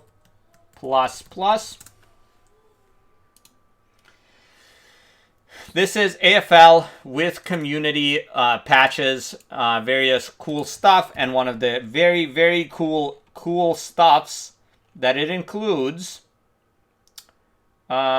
is the Docker container. You don't have to install AFL anymore. You can just run AFL. So we do docker pull AFL++. That was a weird paste. Okay. All right, I already did it. It's a very large image, so I'd recommend it's several gigabytes, probably because of all the QEMU dependencies. So do that as soon as you got time. We'll also have AFL installed for you inside your inside the pwn.college infrastructure, but I would actually recommend for the fuzzing exercises to have your own AFL. Okay, anyways, because then you can use all of the raw amazing power of your computer rather than the little teeny weeny pwn.college container. Someone just dropped on Twitch a link to the fuzzer with a PH. This is another distribution of AFL in some sense. This is a repository that we maintain that provides a Python interface to AFL. So you can, there's also command line interface. In some ways, this is easier. I'm just going to go with the vanilla standard way of using AFL raw, so you don't also have to worry about fuzzer with a PH failing. Fuzzer is actually, it has a lot of cool functionality that we use in our research, but for you probably don't need it. This is probably good. All right. Past this, you can just run AFL++. All right. It just drops you into a shell where you have AFL installed. Everything is good. To run AFL, you run AFL fuzz. And it's actually pretty simple. Do AFL fuzz. You give it some options. Give it an input directory where you have the initial test cases to use. An output directory where it will store its state, including the crashing inputs and so forth, and a bunch of other options. You will want -Q, binary only instrumentation. That means we did not compile AFL instrumentations into the source code. We just have a binary challenge like what you have in Baby Auto, or what you will have, and then we start fuzzing it. And these are basically all of the options. If you're only interested in one crash, and you are only interested in one crash, you can actually set this. So it just says run until we crashed, and then stop running.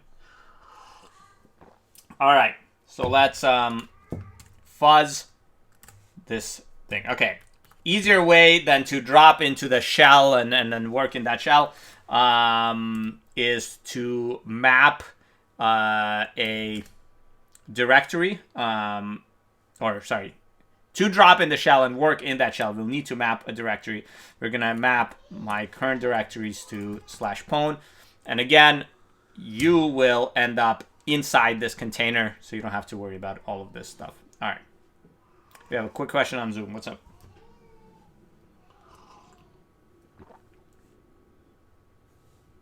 No, if you're using the AFL that we'll provide you on the server, you don't have to run docker run -it.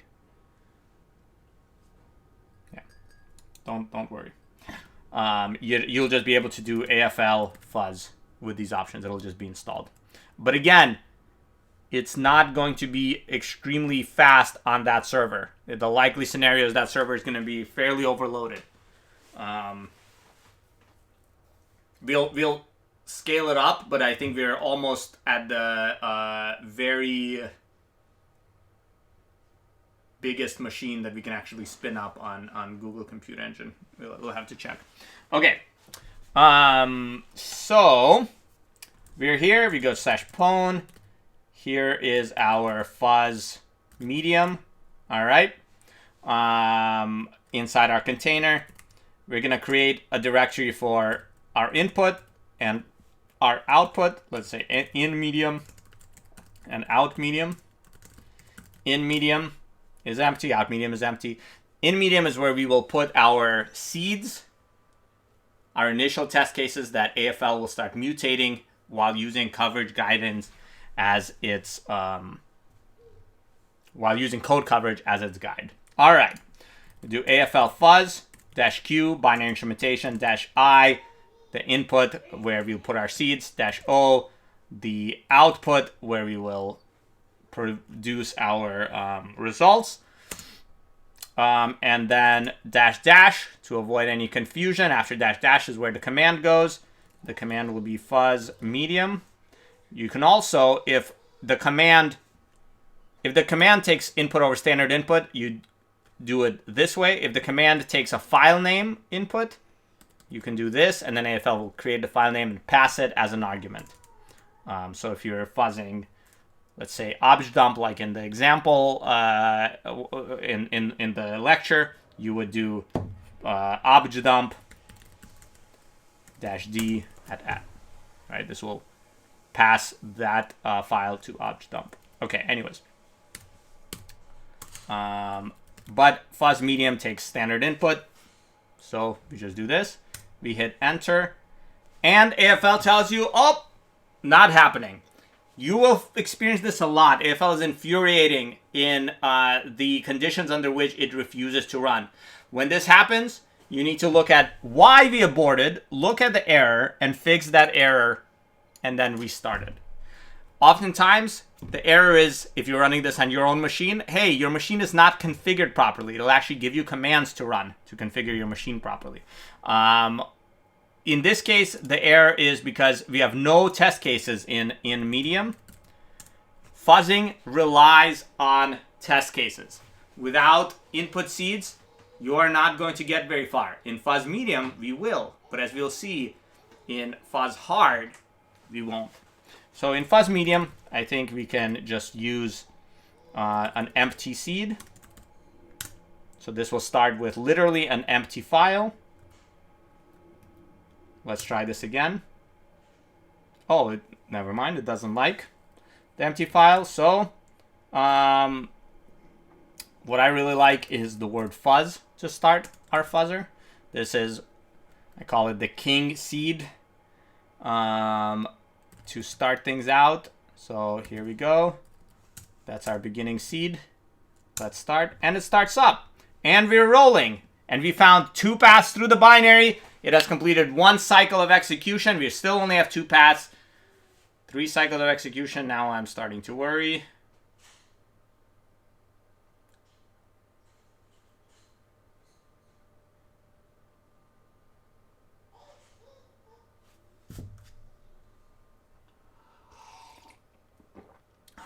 Why is it only doing havoc?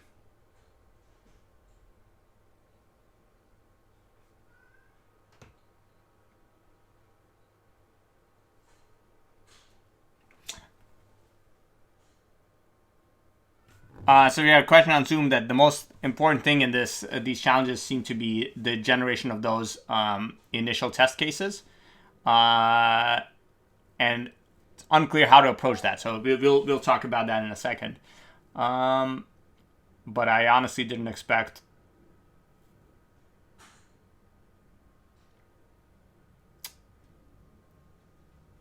this not to have found the crash almost immediately. All right, let's take a look at the output directory. All right, so here we have the output directory.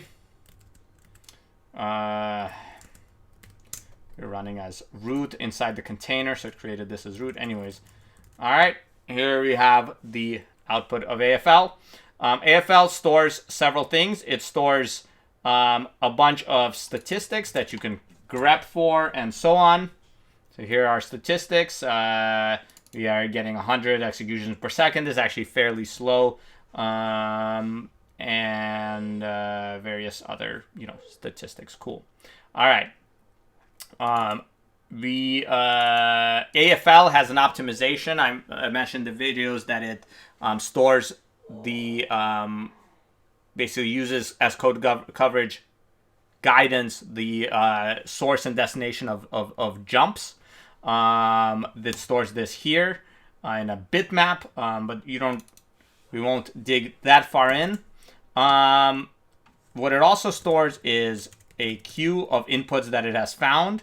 So it found this fuzz input, which was a seed that says it found it because it was an original seed, and then it found, and this input was given index 0.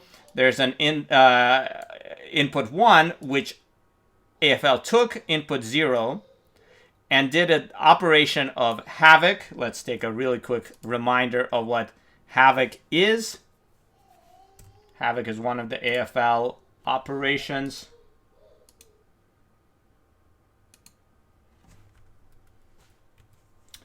It does random tweaks to the input, tries bit flips, overwrites with random and interesting integers, does block detection, block duplication, and assorted dictionary-related operations. So why is that the only thing that's running? Yeah, so havoc. Why is it just havoc? What the hell's going on? All right, we'll get to the bottom of this. Unexpected hurdle. All right, when we find crashes, they will be stored here in the crashes directory. It'll be the same. It'll say what ID of an input it was, what it came from, and what operation caused the change from the non-crashing to the crashing. All right, let's take a look at what these inputs look like. So we have 0 is our HD is our original input that says fuzz, and then our input 1 is 7F, right? So it very quickly identified 7F, but it is only havocing.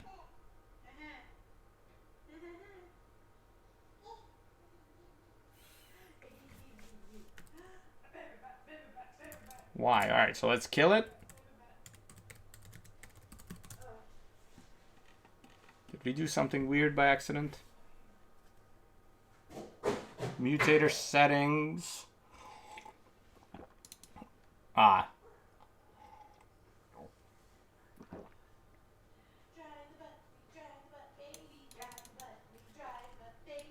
So, full disclosure, I've been using the same ancient version of AFL for a very long time. Well, wait, no, but I...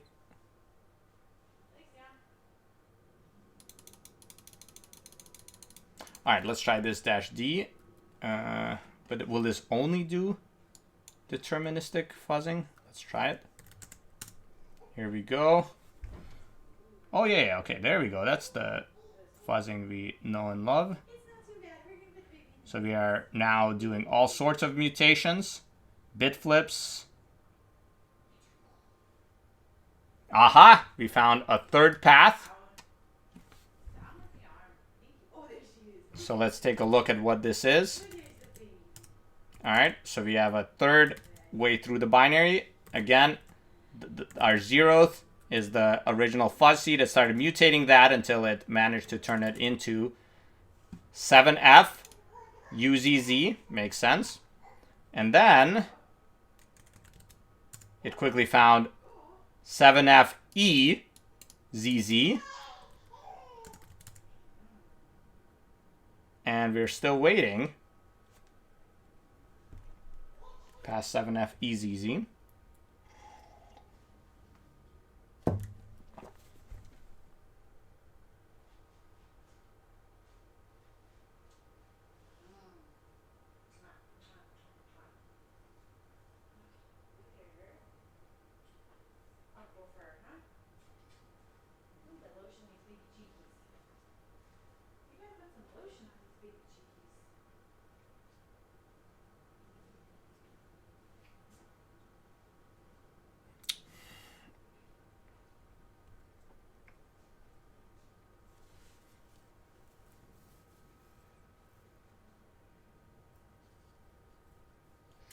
Interesting.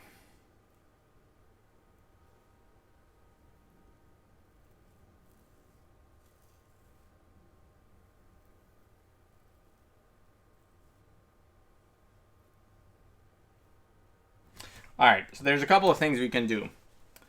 We can create a dictionary to tell AFL that, hey, actually, there is... let's remove the output so it restarts. All right, so we can tell it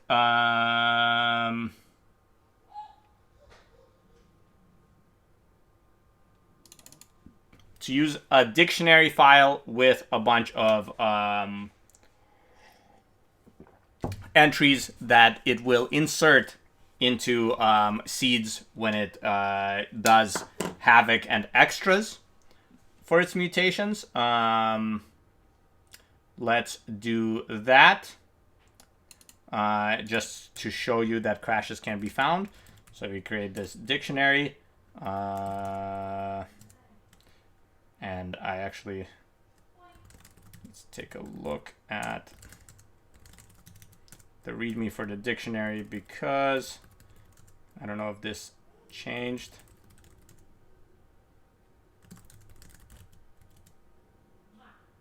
So here are some example dictionaries for different file formats. They don't have one for ELF, that's fine. Let's look at, okay, so it's just quotes, one per line. So let's look at our dictionary. We're gonna put the L, right? And then we'll show that if we give that as a dictionary, it will insert it. It better insert it. Okay, starting up, boom. Okay, paths 2, paths 3,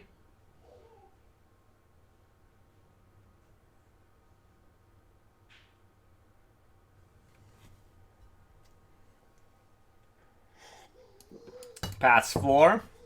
So now we have and a crash. So let's check it out.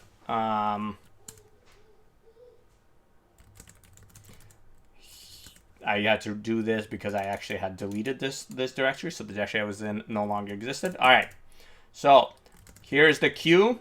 We started out with ID 0. That's our fuzz. We ended up with ID 1. That is 7F us. Then from ID 1, we created ID 2. So it took 1 at this time point. It applied this operation at this position, and you can read all about what this operation does in the AFL documentation. I'm guessing it flips 2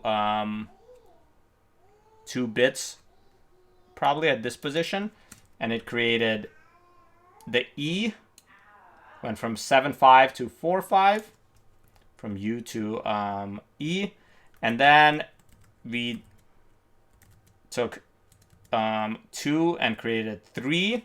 So it took 2 at this time point, created an extension, position 2, and it put in the L, and it took that from the dictionary. And excuse me. Then we have our crash, and and the crash took input 3. At this time point, it flipped 4 bits at position 3 and created the F for 7F ELF. And of course, when we provide a valid ELF to fuzz,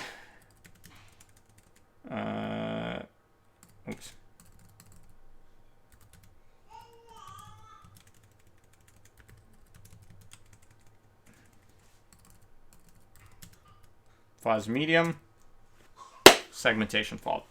All right. The takeaway: there are random processes that don't always work, and you often have to help automated analysis along. So when I ran into trouble, I went and I put in a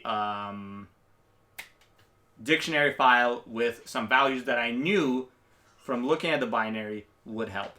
Oftentimes, you can do static analysis to create these binaries. All right. Now let's take a look at pwn or fuzz hard, right? Fuzz hard is much trickier. It doesn't have any code coverage guidance to tell the fuzzer that it's getting closer.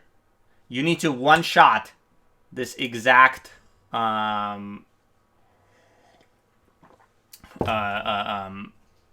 header, right? This is where the seeds are absolutely critical.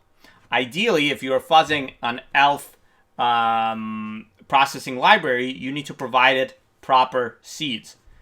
If we try to fuzz hard, even with L in our dictionary,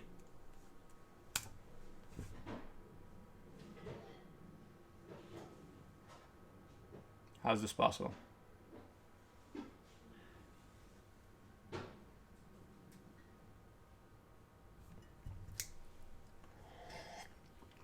Did I write a bug in fuzz hard? So here's fuzz.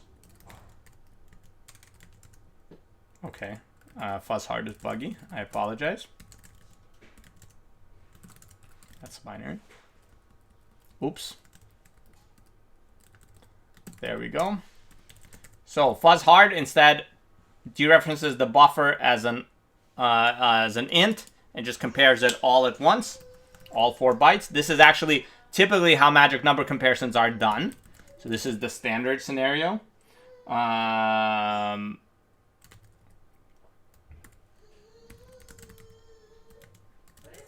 Okay. Now so as you saw, AFL will ignore test cases that already result in a crash because I guess I mean you can actually tell it to take those crashes and explore the crashes and etc. But by default, it says actually there are it's not as interesting as a test case that actually exercises the binary properly. And then when everything crashed, or we have an empty test case that AFL ignores, and a crashing test case that ignores, and then it says there are no valid test cases, you know, go away. So anyways, fuzz hard. Now we're rolling. And we have our one path, that is our seed. And this is all that we will ever have. Because again, without coverage guidance, we are back in the dumb fuzzer situation where we were catting out dev random. Running AFL in this binary is equivalent actually to catting out dev random because there's no different code to guide us. Let's take a look.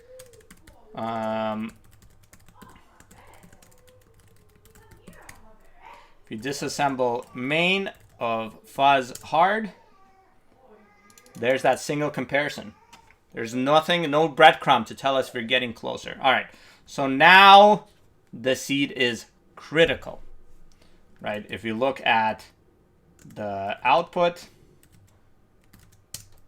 all we had was that original seed. Damn. All right, so let's create a seed that is almost elf. We'll say E fuzz or ELF, and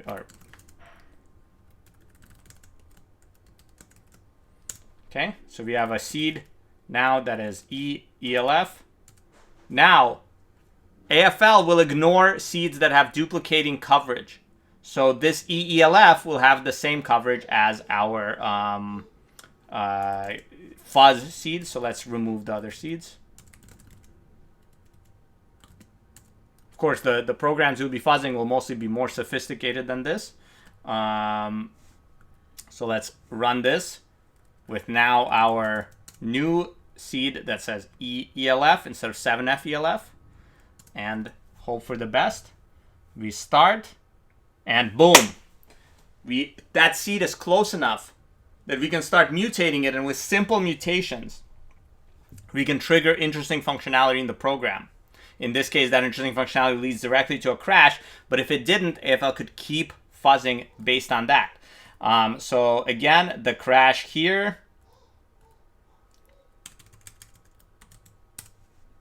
it crashed with a signal 11, a segmentation fault. It came from the 0th input, the first seed. At this time period, we did an arithmetic operation at position 0, and we added 26. And I guess that translated E, lowercase e, to 7F. And we can actually take a look. 7F ELF, and obviously if we cat that through fuzz hard, it crashes. That is fuzzing.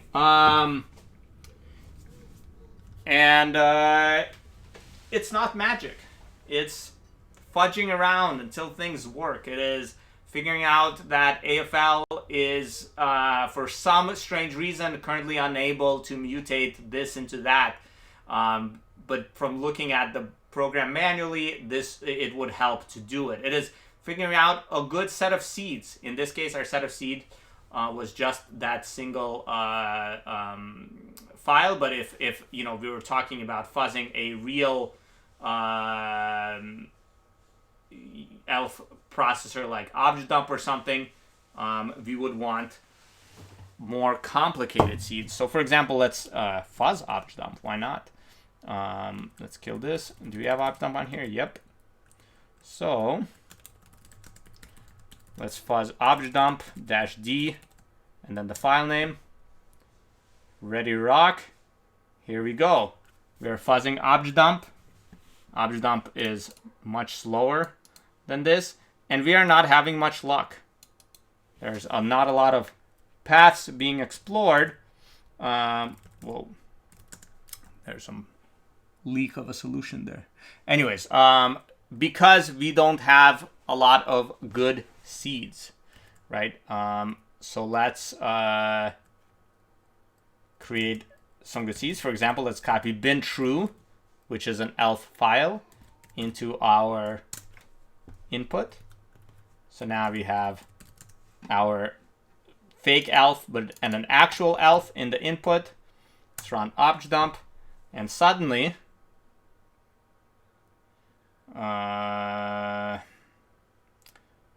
yeah, -d is too slow. Let's do something simpler.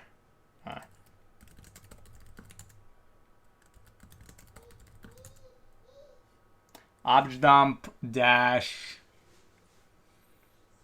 A. Just getting the headers.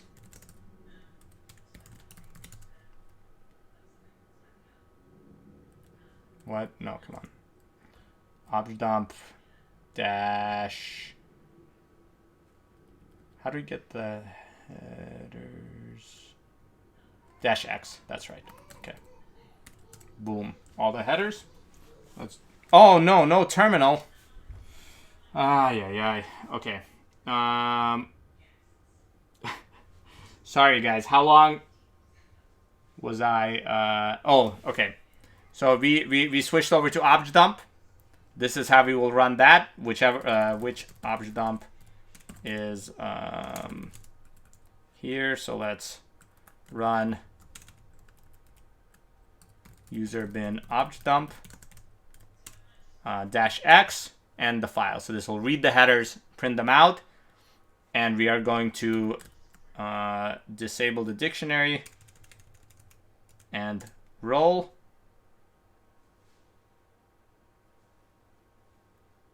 Okay, and we're starting to mutate.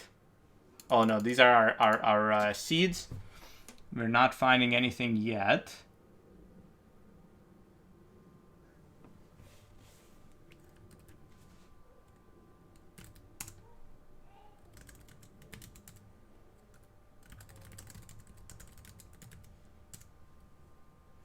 We found, okay, so we have the original broken elf and bin true.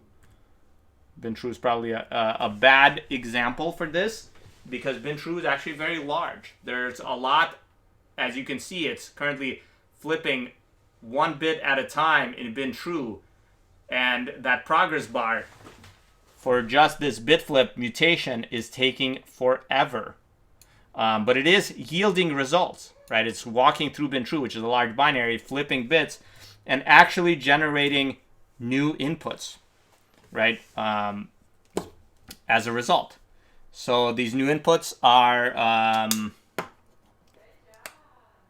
think my AirPods just died. Oh, no, we're back. Made by taking bin true, which is our better seed because it's an actual elf file, and flipping a bit at position 16. Flipping a bit at position 40. I don't know why both of these are position 16. Maybe there's some information that is not in here. And we're slowly, agonizingly slowly, because true is very big if you flip 1 bit at a time, and we can only execute 25 iterations per second. We're very slowly building up. Obviously, in fuzzing, the faster you can execute, the better. That's why people compile the coverage guidance in instead of using QEMU. It's faster.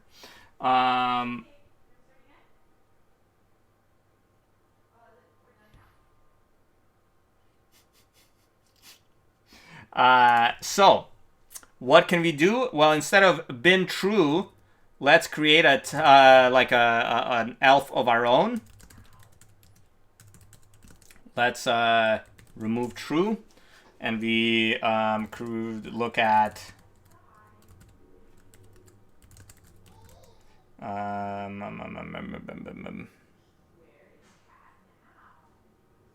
exit.s. This is a tiny. Oh, weird. Let's go to in medium. What the fuck? Running that container as root really messes up permissions. I'm gonna just run it as my user. There we go. There's no name, but at least it's user ID 1000, so that when it creates directories, they'll be owned by me. Okay, so let's copy in exit.s. Let's assemble exit.s. So now we have exit.elf. All right. Exit.elf is much smaller than bin true. So hopefully things will go faster. So let's run AFL as before.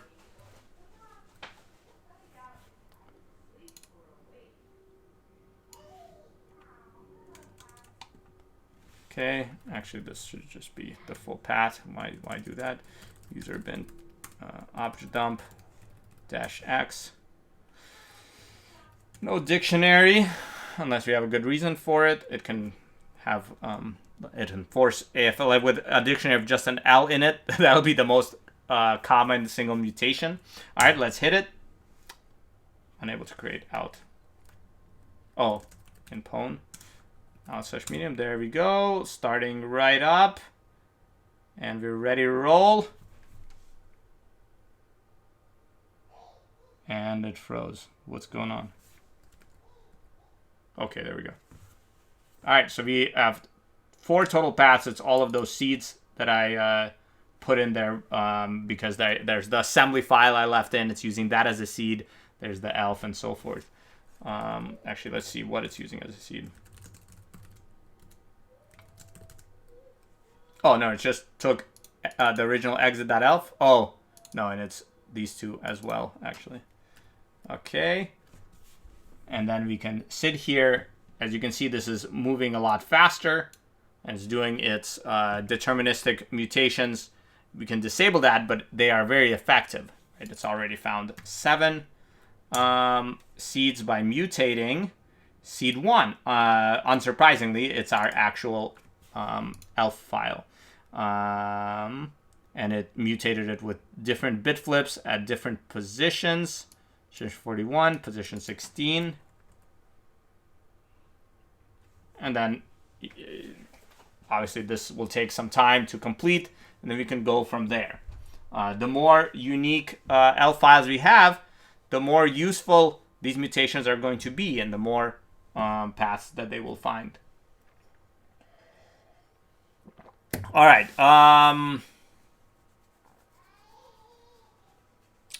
What else to say about this? That is basically fuzzing in a nutshell. A couple of things. One, fuzzing takes time. Don't leave these the fuzzing challenge at least off to the last second. Fuzzing takes time. 2, or like for example, on complex targets, people fuzz for months, right, to find cool stuff. 2, you can actually parallelize fuzzing. I'll show you. This is really YOLOing it here. I have no idea if it'll work. AFL has a parallelization that is kind of this master-slave mode -M and -S with an ID. The master mode will set deterministic mode, and it'll go do these deterministic mutations, and the workers, the other workers, they will just do random mutations, and then every once in a while they will synchronize with each other. Here's what's going to happen here. So we can do -M, and it needs an argument. This is our default guy, so it'll start up. Start fuzzing. All right. Oh, it actually picked up. What? Why cycle is done 37? Something's weird. One sec. Let's just remove out medium. Okay. Starts up. No idea why this is not 0 to begin with. We'll just ignore that. So the master process is running with deterministic seeds, and now we can spin up several children processes with Docker. Whoa, you didn't see that. That's no, go away. Wow. Okay. I have a bunch of AFLs running in the background.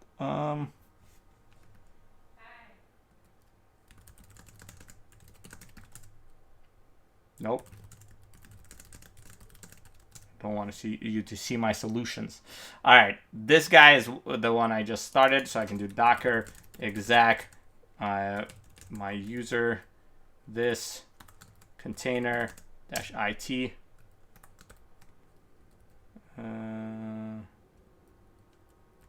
bin bash.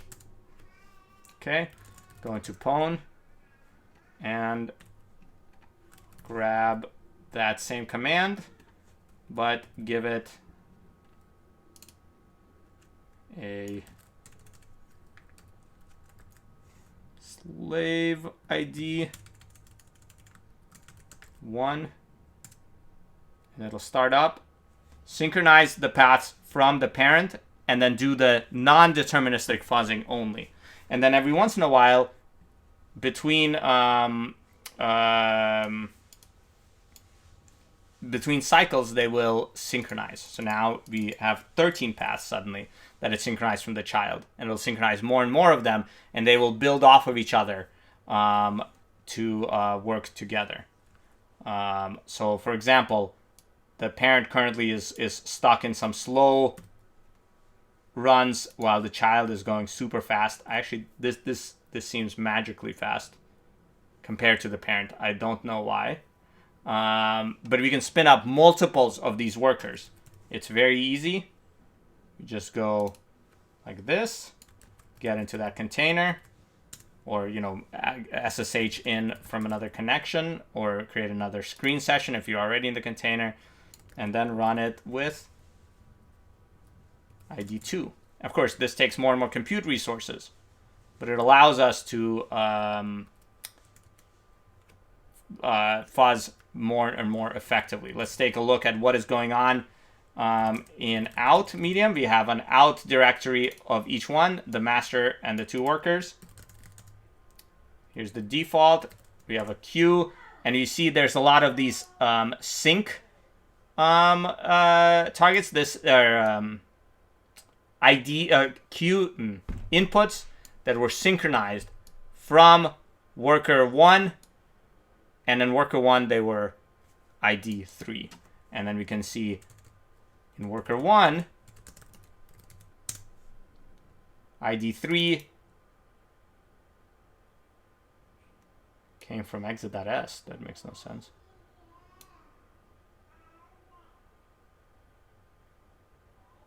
Like these make more sense. Oh, and these added coverage. Yes, so these are number 5. So we synchronize this guy, and number 5 came from number 1 with a random mutation. Number 1 is our actual normal L file. A randomized havoc mutation with these parameters, and it added coverage. Cool, and then we can just kind of see as they synchronize with each other. The master will only synchronize every once in a while between deterministic runs. So this this number might stay low for a while. But then the children handle the randomization, and you can see this number increasing. The number of paths that they have found. And you run this for days, and who knows? Maybe you'll find crashes in the latest version of ObjDump. But of course, this is with one L file. What you really want is a lot of different L files, different architectures, different types of headers, etc. But remember, if you put giant L files in there, half the bit flips will flip bits in the code, which is irrelevant for ObjDump, for example. All right. That is, what's your question?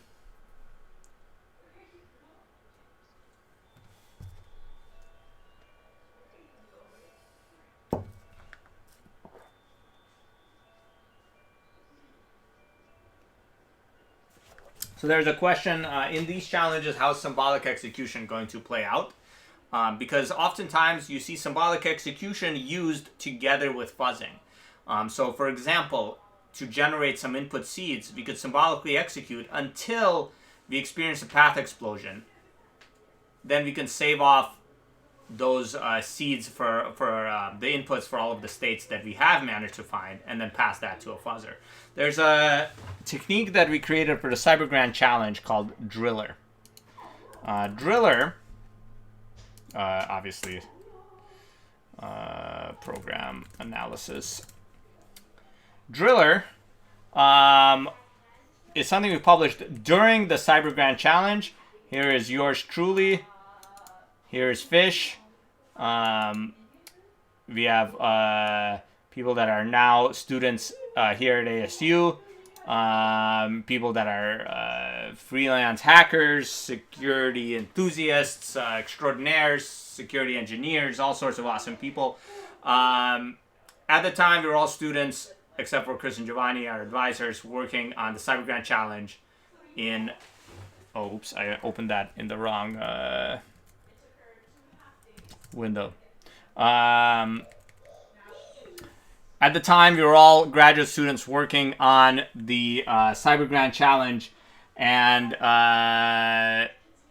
for the Cyber Grand Challenge, we created this technique that combined fuzzing and symbolic execution. Basically, we would fuzz until the fuzzer stopped making progress. And this happens. The fuzzer is unable, as we saw, unable to make some critical mutation.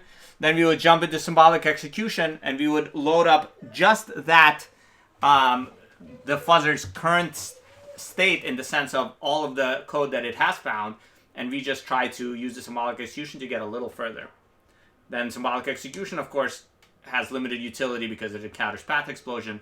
The moment that happens, we take all of those, the new code we found, we take the inputs that will trigger it, and we ship them back to the fuzzer. With this loop, we were able to do a very neat thing,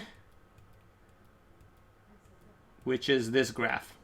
This graph is a simplified control flow graph of one of the challenges in the Cyber Grand Challenge. And the first fuzzing run managed to trigger all of the code in white, right? It was missing, I don't remember, the text describes. We ran symbolic execution and identified the new paths shown with dashes, right? So symbolic execution critically found this control flow transition, this control flow transition. Then we switched back to the fuzzer, and the fuzzer then got found this guy, I think, and then got stuck in making progress again. And you can see this transition here. Then symbolic execution got us from here onwards, and then the fuzzer explored all of this awesome code before it got stuck again. Symbolic execution again got the fuzzer unstuck and found these piece of code, after which we found the crash in this binary, right? And so this was a very neat example of Driller working. What is crazy is in the Cyber Grand Challenge, every single team used either pure AFL or most of them used a technique like Driller. I think it was a case of concurrent evolution.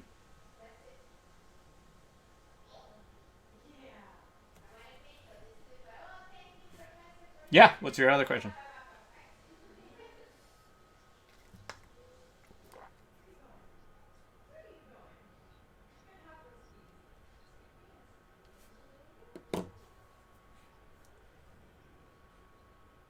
Mm-hmm.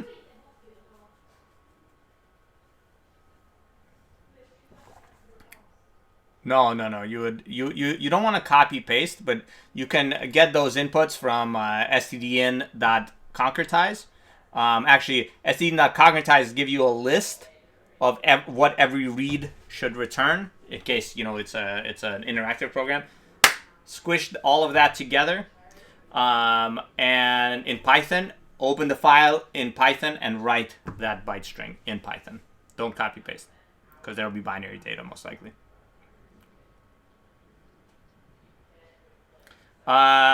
So in Anger, let's just take a look. Let's generate some elves. Oh, look, we have 63 elves we generated. So in symbolic execution, I honestly don't know if this will fly. We'll try.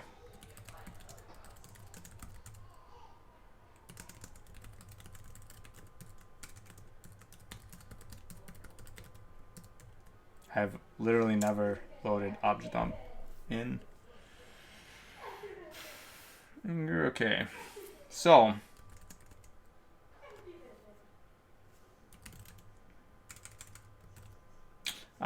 there's all sorts of complex stuff you have to set up.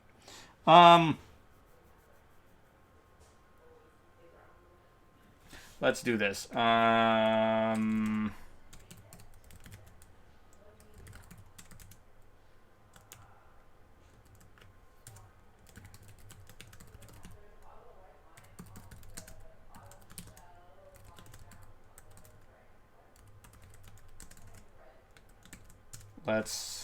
Oops, that should have been that run. Anyways, let's run until the state splits.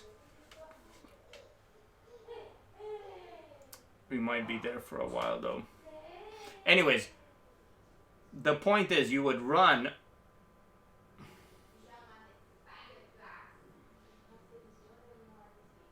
I'm trying to think of a better utility to demonstrate this on than objdump. Dump.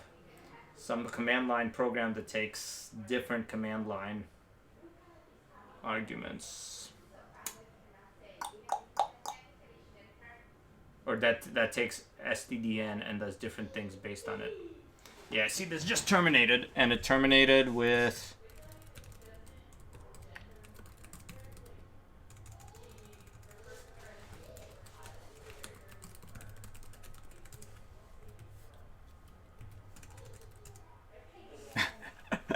It displayed the usage and exited.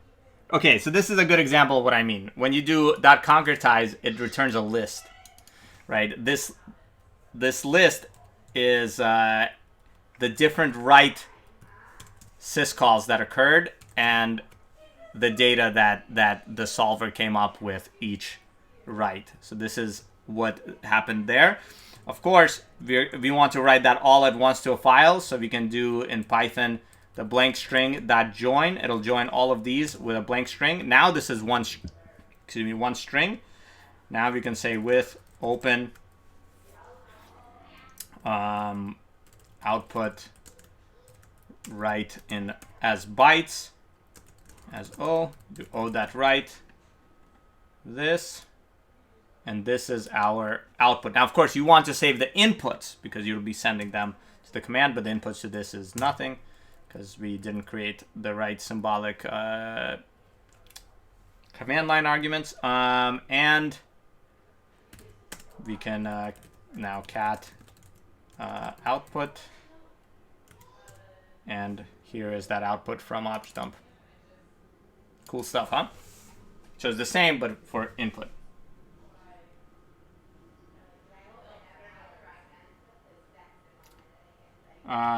Question on Twitch, is Mr. Yan standing? Yes, I try to teach standing. I find it more normal because I'm used to teaching standing.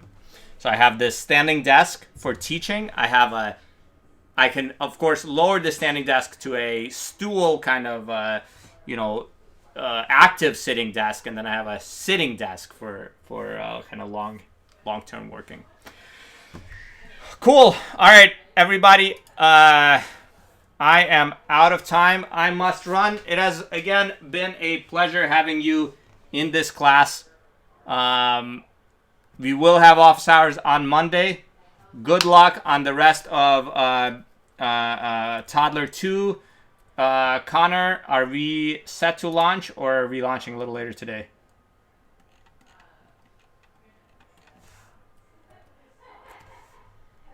Okay, yeah. Let's launch now. So... Connor, launch up the rest of Toddler 2. Baby Otto will be out tomorrow. And we will see you later.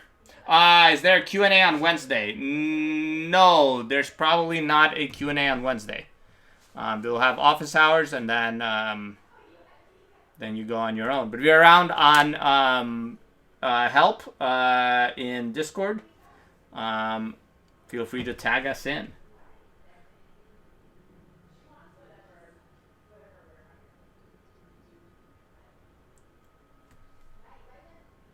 Oh, thank you for saying that. Yeah. That was a expression of appreciation on Zoom. Thank you. Cool. All right. Here we go. The new challenges are live. Let me just pull them up. I don't know why I started going through here. Challenges. I want to do one thing actually before we sign off on the live Q&A. I'm going to go through and I'll showcase challenges that I honestly think you could show off in job interviews. And they would, you know, people would understand that you know stuff. These are still, of course, challenges specific for a class, but they're real deal. Toddler 2, level 11, for example. An end-to-end compromise where you escape a sandbox that you exploit by also exploiting the kernel and escaping that, right? It I think took Connor like a day and a half to pwn. Awesome stuff. Toddler 2, level 8 is a real deal complex compromise in user space. With race conditions. It's kind of the true mastery of baby race as well. For kernel, this guy, Toddler 2, level 11, is going to be insane. ROP, Baby ROP level 15 is a blind ROP attack that if you can explain to an interviewer how you're doing it, how it works, this is a very impressive attack. Toddler 1, level 8 is a JIT spray, a real-world browser-style exploit, let's say. Style, right? You know, something that you would run into analogous things pwning a JavaScript interpreter. And then, of course, our JavaScript runtime, like, you know, Chrome's JavaScript VM. And then after that, you have to escape the VM using a kernel exploit, for example, like Toddler 2, level 11. Baby Jail... Sorry, Baby Rev level 18, a blind VM reversing using side channels, right? That is kind of a reversing mastery that I think is very neat to see from students that might not have had any experience in security before starting this class. These challenges, honestly, are like a showcase challenge that I think you could show to actual serious technical interviewers, and they would be impressed.